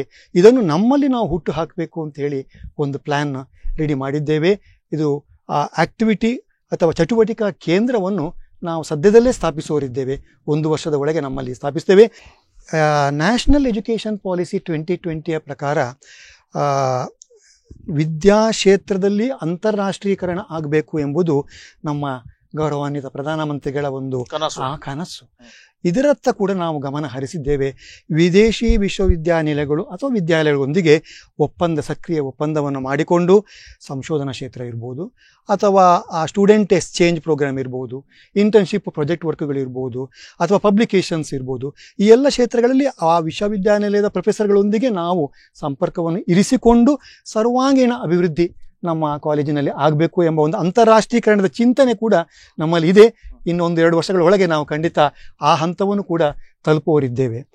ಇನ್ನು ರಿಸರ್ಚ್ ನಮ್ಮಲ್ಲಿ ನಡೀತಾ ಇದೆ, ಸಂಶೋಧನೆಗಳು. ಆದರೆ ಇದನ್ನು ಇನ್ನೂ ಹೆಚ್ಚು ಮೇಲಕ್ಕೆ ತರುವರೆ ಪ್ರಯೋಗಾಲಯಗಳು ಬೇಕು, ಮೂಲಸೌಕರ್ಯಗಳ ಅಭಿವೃದ್ಧಿ ಆಗಬೇಕು, ಫಂಡಿಂಗ್ ಬೇಕು. ಅದಕ್ಕೋಸ್ಕರ ನಾವು ಬಾಹ್ಯ ಏಜೆನ್ಸಿಗಳಿಂದ ರಿಸರ್ಚ್ ಗ್ರ್ಯಾಂಟನ್ನು ಪಡೆಯುವಂಥ ಒಂದು ಟ್ರೈನಿಂಗು ನಮ್ಮ ಅಧ್ಯಾಪಕರಿಗೆ ನಾವು ಕೊಡ್ತಾ ಇದ್ದೇವೆ. ಅದನ್ನು ಪಡೆದು ನಮ್ಮಲ್ಲಿ ಮಂಚೂಣಿ ಕ್ಷೇತ್ರದಲ್ಲಿ ಸೆಂಟರ್ ಆಫ್ ಎಕ್ಸಲೆನ್ಸ್ ಅಂತ ಏನು ನಾವು ಇವತ್ತು ದೊಡ್ಡ ದೊಡ್ಡ ಕಂಪನಿಗಳು ಕಾಣ್ತಾ ಇದ್ದೇವೆ, ಅದನ್ನು ನಮ್ಮ ಕಾಲೇಜಿನಲ್ಲೇ ನಾವು ನಮ್ಮ ಕಾಲೇಜಿನ ಆವರಣದಲ್ಲಿ ಅಂಥ ಸೆಂಟರ್ ಆಫ್ ಎಕ್ಸಲೆನ್ಸನ್ನು ನಾವು ಸ್ಥಾಪಿಸಬೇಕು ಅಂತೇಳಿ ಕೂಡ ಪ್ಲ್ಯಾನ್ ಮಾಡ್ತಾ ಇದ್ದೇವೆ. ಇನ್ನು ಕೈಗಾರಿಕಾ ಕ್ಷೇತ್ರದಲ್ಲಿ ಕಂಪನಿಗಳೊಂದಿಗೆ ನಾವು ಒಡಂಬಡಿಕೆ ಮಾಡಿಕೊಂಡು ನಮ್ಮ ಫ್ಯಾಕಲ್ಟಿ, ನಮ್ಮ ಪ್ರಿನ್ಸಿಪಾಲರು ಹೇಳಿದಾಗೆ ಎಲ್ಲರೂ ವೆಲ್ ಕ್ವಾಲಿಫೈಡ್, ಕರೆಕ್ಟ್. ಆದರೆ ಈ ನಿಂತ ನೀರಾಗಬಾರ್ದು ನಮ್ಮ ನಾಲೆಜ್, ಅದು ಯಾವಾಗಲೂ ಅಪ್ಡೇಟ್ ಆಗ್ತಾ ಹೋಗಬೇಕು, ಕಟಿಂಗ್ ಎಜ್ಜಲ್ಲಿ ಇರಬೇಕು. ಅದಕ್ಕೆ ಬೇಕಾದ್ದು ಏನು ಫ್ಯಾಕಲ್ಟಿ ಡೆವಲಪ್ಮೆಂಟ್ ಪ್ರೋಗ್ರಾಮು, ಇದನ್ನು ಕೈಗಾರಿಕಾ ಸಂಸ್ಥೆಗಳೊಂದಿಗೆ ನಾವು ನಡೆಸುವಂಥ ಒಂದು ಪ್ಲ್ಯಾನು. ಇನ್ನು ಇತ್ತೀಚೆಗೆ ಕೇಳಿ ಬಂದಂಥ ಒಂದು ಹೊಸ ಒಂದು ಆಯಾಮ ಏನು ಅಂತೇಳಿದರೆ, ಈ ಕ್ಷೇತ್ರದಲ್ಲಿ ವರ್ಕ್ಶಾಪ್ ಬೇಸ್ಡ್ ಲರ್ನಿಂಗ್ ಅಂತೇಳಿ ಕಾರ್ಯಾಗಾರ ಮೇಲೆ ಡಿಪೆಂಡ್ ಆಗಿ ಒಂದು ನಮ್ಮ ಕೋರ್ಸುಗಳನ್ನು ನಾವು ಪುನರ್ರಚಿಸುವಂಥದ್ದು. ಮತ್ತು ಕೌಶಲ್ಯ ಸ್ಕಿಲ್ ಡೆವಲಪ್ಮೆಂಟ್ ಪ್ರೋಗ್ರಾಮನ್ನು ಕೌಶಲ್ಯ ತರಬೇತಿಯನ್ನು ಆಧರಿಸಿಕೊಂಡು ನಮ್ಮ ಕೋರ್ಸುಗಳನ್ನು ನಾವು ರೀಸ್ಟ್ರಕ್ಚರ್ ಮಾಡುವಂಥದ್ದು, ರೀಡಿಸೈನ್ ಮಾಡುವಂಥದ್ದು, ಇದರ ಬಗ್ಗೆ ಕೂಡ ನಾವು ಪ್ರಯತ್ನ ಆರಂಭಿಸಿದ್ದೇವೆ ಈಗಾಗಲೇ. ಅದಕ್ಕಿಂತ ಹೆಚ್ಚು ಈ ಕಂಪನಿಗಳಲ್ಲಿ ಕೆಲವು ಲೈವ್ ಪ್ರಾಜೆಕ್ಟ್ಸ್ ಇರ್ತದೆ, ಅದನ್ನು ಅವರು ನಮ್ಮ ಕ್ಯಾಂಪಸ್ಸಿನ ಮಕ್ಕಳಿಗೆ ಎಕ್ಸ್ಟೆಂಡ್ ಮಾಡಿದರೆ ನಮ್ಮ ಮಕ್ಕಳಿಗೆ ತುಂಬ ಹ್ಯಾಂಡ್ಸ್ ಆನ್ ಎಕ್ಸ್ಪೋಜರ್ ಸಿಗ್ತದೆ. ಇದಕ್ಕೆ ಕೂಡ ನಾವು ಕೈಗಾರಿಕೆಗಳೊಂದಿಗೆ ನಾವು ಮಾತುಕತೆ ಟೈಅಪ್ ಮಾಡ್ತಾ ಇದ್ದೇವೆ. ಮತ್ತು ಫಿನಿಶಿಂಗ್ ಸ್ಕೂಲ್ ಕಾನ್ಸೆಪ್ಟ್ ಅಂತೇಳಿ ದೊಡ್ಡ ದೊಡ್ಡ ಬಿಟ್ಸ್ ಪಿಲಾನಿ ಇರ್ಬೋದು, ಮಣಿಪಾಲ್ ಇರ್ಬೋದು, ಇದರಲ್ಲೆಲ್ಲ ಆ ಒಂದು ಕಾನ್ಸೆಪ್ಟ್ ಇದೆ. ಹಾಗೆ 8ನೇ ಸೆಮಿಸ್ಟರ್ನಲ್ಲೇ ವಿದ್ಯಾರ್ಥಿಗಳಿಗೆ ಕಂಪನಿಗೆ ಯಾವ ಟ್ರೈನಿಂಗ್ ಕೊಡಬೇಕು ಅದನ್ನು ಇಲ್ಲೇ ಕೊಟ್ಟು ನಾಳೆ ಡೈರೆಕ್ಟಾಗಿ ಅವರು ಆ ಕಂಪನಿಗೆ ಪ್ಲೇಸ್ಮೆಂಟ್ ಆಗುವ ರೀತಿಯಲ್ಲಿ ಕೂಡ ನಾವು ಒಪ್ಪಂದಗಳನ್ನು ಮಾಡಿಕೊಡ್ತಾ ಇದ್ದೇವೆ. ಇನ್ನು ನಮ್ಮ ಸ್ವಾಮೀಜಿಯವರ ಕನಸಿರ್ಬೋದು ಅಥವಾ ನಮ್ಮ ಆಡಳಿತ ಮಂಡಳಿ ಕನಸಿರ್ಬೋದು, ನಮ್ಮ ಸುತ್ತಮುತ್ತಲಿನ ಸಮುದಾಯಕ್ಕೆ ನಮ್ಮಿಂದ ಏನು ಕೊಡುಗೆ ಕೊಡ್ಬೋದು ಅಂತೇಳಿ ಇದರ ಹತ್ರ ನಾವು ಚಿಂತನೆ ನಡೆಸ್ತಾ ತಂತ್ರಜ್ಞಾನದ ಮೂಲಕ, ಆಗ ನಾನು ಹೇಳಿದಾಗೆ ನಮ್ಮ IEEE ಇದರಲ್ಲಿ ಅವಳು ವಿನ್ನಾದಾಗೆ ತಂತ್ರಜ್ಞಾನದ ಮೂಲಕ ನಮ್ಮ ಸ್ಥಳೀಯ ಸಮಸ್ಯೆಗಳನ್ನು ಅರಿತುಕೊಂಡು ಒಂದು ಅನಾಲಿಸಿಸ್ ಮಾಡಿ ಅವರ ಸಮಸ್ಯೆಗಳನ್ನು ಪರಿಹರಿಸುವರೆ ನಾವು ಯಾವ ರೀತಿ ಸಮುದಾಯ ಸೇವೆಯನ್ನು ಮಾಡ್ಬೋದು ಎಂಬ ಒಂದು ದೊಡ್ಡ ಒಂದು ಯೋಜನೆ ನಮ್ಮ ಮಕ್ಕಳು ತಯಾರಿದ್ದಾರೆ. ಇದಕ್ಕೆ ಅವರು ಸಹಕಾರ ಕೊಡ್ತಾರೆ. ಅದನ್ನು ಕೂಡ ನಮ್ಮ ಸಮುದಾಯದಲ್ಲಿ ನಾವು ಗುರುತಿಸಲ್ಪಡಬೇಕು ನಮ್ಮ ಸೇವಾ ಒಂದು ಕಾರ್ಯಕ್ರಮದ ಮುಖಾಂತರ ಅಂತಿದೆ. ಹಳೆ ವಿದ್ಯಾರ್ಥಿಗಳನ್ನು ನಿರಂತರವಾಗಿ ಸಂಪರ್ಕದಲ್ಲಿ ಇಟ್ಟುಕೊಂಡು ಅವರ ಮುಖಾಂತರ ಪ್ಲೇಸ್ಮೆಂಟ್ ಮತ್ತು ಇಂಟರ್ನ್ಶಿಪ್ಗೆ ಅವರು ಈಗಾಗಲೇ ಅವರು ಸಹಾಯ ಮಾಡ್ತಾ ಇದ್ದಾರೆ. ಇದಲ್ಲದೆ ನಮ್ಮ ಮುಂದಿನ ಏನು ಇನ್ಕ್ಯುಬೇಷನ್ ಸೆಂಟರ್ ಇರ್ಬೋದು ಅಥವಾ ಇತರ ಬೆಳವಣಿಗೆಗಳಿರ್ಬೋದು, ಅದ ಎಲ್ಲ ಹಂತಗಳಲ್ಲೂ ನಮ್ಮ ಐಡೆಂಟಿಫೈಡ್ ಏನು ಹಳೆ ವಿದ್ಯಾರ್ಥಿಗಳಿದ್ದಾರೆ ಅವರನ್ನು ಅಳವಡಿಸಿಕೊಂಡು ಸೇರಿಸಿಕೊಂಡು, ಮತ್ತು ನಮ್ಮಲ್ಲಿ ಪ್ರತಿಭಾವಂತ ವಿದ್ಯಾರ್ಥಿಗಳಿಗೆ ನಾವು ಈಗಾಗಲೇ ಹೇಳಿದಾಗೆ ನಾವು ಸ್ಕಾಲರ್ಶಿಪ್ ವಿದ್ಯಾರ್ಥಿ ವೇತನ ಕೊಡ್ತಾ ಇದ್ದೇವೆ. ಆದರೆ ಈ ಹಳೆ ವಿದ್ಯಾರ್ಥಿಗಳಿಂದಲೇ ಒಂದು ಕಾರ್ಪಸ್ ಫಂಡ್ ಮಾಡಿಕೊಂಡು ಅದರ ಮುಖಾಂತರ ಟ್ರಾನ್ಸ್ಪರೆನ್ಸಿ ಮೇಂಟೈನ್ ಮಾಡಿಕೊಂಡು ಹೆಚ್ಚು ಹೆಚ್ಚು ಮಕ್ಕಳಿಗೆ ವಿದ್ಯಾರ್ಥಿ ವೇತನವನ್ನು ಕೊಡುವಂಥ ಒಂದು ಕಲ್ಪನೆ, ಅದು ಕೂಡ ನಮ್ಮ ಮುಂದಿನ ಯೋಜನೆಯಾಗಿದೆ. ಒಟ್ಟಾಗಿ ಹೇಳೋದಾದರೆ ನಮ್ಮ ಸುತ್ತಮುತ್ತಲಿನ ಕೆಲವು ಪ್ರತಿಷ್ಠಿತ ಇದೆ, ನಂಗೆ ಮಣಿಪಾಲ್ ಇರ್ಬೋದು ಅಥವಾ ಬೇರೆ ನಿಟ್ಟೆ ಇಂಥ ಸಂಸ್ಥೆಗಳೆಲ್ಲ ಒಂದು ಹೇಳ್ತಾರೆ ಡೀಮ್ಡ್ ಯೂನಿವರ್ಸಿಟಿಯಾಗಿ ಇವತ್ತು ಮೇಲಕ್ಕೆ ಬಂದಿದ್ದಾರೆ. ಅವರನ್ನು ಬೆಂಚ್ ಮಾರ್ಕ್ ಮಾಡಿಕೊಂಡು ನಮ್ಮನ್ನು ನಾವು ಅವರಿಗೆ ಹೋಲಿಸಿಕೊಂಡು ಅವರಲ್ಲಿರುವಂಥ ಬೆಸ್ಟ್ ಪ್ರಾಕ್ಟೀಸನ್ನು ನಾವು ಅಳವಡಿಸಿಕೊಂಡು ನಮ್ಮ ವಿಸಿಬಿಲಿಟಿ ಇರ್ಬೋದು, ರ್ಯಾಂಕಿಂಗ್ ಇರ್ಬೋದು, ಅಥವಾ ನಮ್ಮ ಏನು ಕೌಶಲ್ಯ ಅಭಿವೃದ್ಧಿ ಇರ್ಬೋದು, ಮತ್ತು ಮಾರ್ಕೆಟ್ ಸ್ಟ್ಯಾಂಡಿಂಗ್ ಅದು ಕೂಡ ನಾವು ಜಾಸ್ತಿ ಮಾಡುವರೆ ಪ್ರಾಮಾಣಿಕ ಪ್ರಯತ್ನ ಮಾಡುವವರಿದ್ದೇವೆ ಇನ್ನು ಮುಂದಿನ ದಿನಗಳಲ್ಲಿ. ಸೊ ನಮ್ಮ ಬ್ಲೂ ಪ್ರಿಂಟ್ ಎಲ್ಲ ರೆಡಿ ಒಟ್ಟಿನಲ್ಲಿ ಹೇಳುವುದಾದರೆ ಏನು ಹೇಳ್ತಾರೆ, ಜ್ಞಾನದ ಅನ್ವೇಷಣೆ, ನವೀನತೆಯ ಬಯಕೆ, ಸ್ವಾವಲಂಬನೆಯತ್ತ ಮತ್ತು ಸರ್ವತೋಮುಖ ಅಭಿವೃದ್ಧಿಯತ್ತ ಹೆಜ್ಜೆ, ಮತ್ತು ಮುಖ್ಯವಾಗಿ ನಾವು ನಮ್ಮ ಕಾಲೇಜಿನಲ್ಲಿ ಇದನ್ನು ಆಗಾಗ್ಗೆ ಹೇಳ್ತಾ ಇರ್ತೇವೆ, SMVITM ಕುಟುಂಬ. ಈ ಕುಟುಂಬದ ಸದಸ್ಯನಾಗಿರುವಂಥ ಒಂದು ಹೆಮ್ಮೆ. ಇದರೊಂದಿಗೆ ನಮ್ಮ ಮಕ್ಕಳು ಮತ್ತು ನಮ್ಮ ಅಧ್ಯಾಪಕ ವರ್ಗ, ಆಡಳಿತ ಮಂಡಳಿಯ ಅದಕ್ಕೆ ಪೂರಕವಾಗಿ ಕ್ಯಾಂಪಸ್ ನಲ್ಲಿ ಅಷ್ಟು ಎಕರೆ ಜಾಗ ಇದೆ.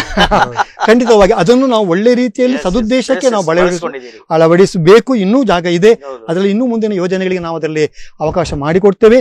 ಸೊ ಈ ಒಂದು ನಾವೆಲ್ಲರೂ ಒಂದೇ ಒಂದು SMVITM ಫ್ಯಾಮಿಲಿ ಎಂಬ ಒಂದು ಕಾನ್ಸೆಪ್ಟ್ ಅಲ್ಲಿ ನಮ್ಮ ಈ ಸಂಸ್ಥೆಯನ್ನು ಕರಾವಳಿ ಪ್ರದೇಶ ಮಾತ್ರ ಅಲ್ಲ, ರಾಜ್ಯ ಮಟ್ಟದಲ್ಲಿ ದೇಶ ಮಟ್ಟದಲ್ಲೇ ಗುರುತಿಸಲ್ಪಡುವ ರೀತಿಯಲ್ಲಿ ಹೊರತರಬೇಕು ಅಂತ ಹೇಳಿ ಕಂಕಣಬದ್ಧರಾಗಿದ್ದೇವೆ. ಸರಿ, ತಮ್ಮ ಕನಸು ನನಸಾಗಲಿ. ದೇಶ ಮಟ್ಟದಲ್ಲ, ಅಂತಾರಾಷ್ಟ್ರೀಯ ಮಟ್ಟದಲ್ಲಿಯೂ ಕೂಡ ಹೆಸರನ್ನು ಪಡೆದಿದ್ದೀರಿ, ಇನ್ನು ಕೂಡ ಪಡೆಯಲಿಕ್ಕಿದ್ದೀರಿ. Shri Madhwa Vadiraja institution of technology and management ಇದರ CEO ಮತ್ತು ಪ್ರಾಂಶುಪಾಲರು ಶಿಕ್ಷಾರ್ಥಿ ಕಾರ್ಯಕ್ರಮದಲ್ಲಿ ಅವರ ಕ್ಯಾಂಪಸ್ನಲ್ಲಿ ಆಗುವಂಥ ಚಟುವಟಿಕೆಗಳ ಬಗ್ಗೆ, ಅವರ ಯೋಜನೆಗಳ ಬಗ್ಗೆ, CETಯ ಬಗ್ಗೆ, ವಿದ್ಯಾರ್ಥಿಗಳಿಗೆ ವಿಪುಲವಾದಂಥ ಅವಕಾಶಗಳಿರುವ ಬಗ್ಗೆ, ಸಮಾಜದೊಟ್ಟಿಗೆ ಇರುವಂಥ ಸ್ಪಂದನೆ, ಇದರ ಎಲ್ಲ ಸಮಗ್ರ ಮಾಹಿತಿಯನ್ನು ಕೊಟ್ಟಿದ್ದಾರೆ. ಪ್ರಾಂಶುಪಾಲರಾಗಲಿ ಅಥವಾ CEO ಆಗಲಿ ನಮ್ಮದೇ ಕಾಲೇಜಿಗೆ ಬನ್ನಿ ಅಂತ ಎಲ್ಲಿಯೂ ಕೂಡ ನಮ್ಮ ಕಾರ್ಯಕ್ರಮದಲ್ಲಿ ಹೇಳಲಿಲ್ಲ. ನಮ್ಮಲ್ಲಿ ಏನಿದೆ, ನಾವು ಏನು ಮಾಡ್ತಿದ್ದೇವೆ ಅದನ್ನು ಹೇಳಿದ್ದಾರೆ. ಸರ್, ನಮ್ಮ ಕಾರ್ಯಕ್ರಮಕ್ಕೆ ಬಂದು ತಮ್ಮ ಅಮೂಲ್ಯವಾದಂಥ ಸಮಯವನ್ನು ಕೊಟ್ಟು ತಮ್ಮ ಕಾಲೇಜಿನ ಬಗ್ಗೆ ವೈಶಿಷ್ಟ್ಯಗಳನ್ನು ಹೇಳಿದ್ದಕ್ಕೆ ನಮ್ಮ ಸಂಸ್ಥೆಯ ಪರವಾಗಿ ತಮಗೆ ಧನ್ಯವಾದಗಳನ್ನು ಸಲ್ಲಿಸ್ತಿದ್ದೇನೆ. ಧನ್ಯವಾದ. ಧನ್ಯವಾದ. ಆತ್ಮೀಯ ವೀಕ್ಷಕರೇ, ಇದು ಇಂದಿನ ಶಿಕ್ಷಾರ್ಥಿ ಕಾರ್ಯಕ್ರಮ. ಮುಂದಿನ ಕಾರ್ಯಕ್ರಮದಲ್ಲಿ ಮತ್ತೆ ಭೇಟಿಯಾಗೋಣ. ನಮಸ್ಕಾರ.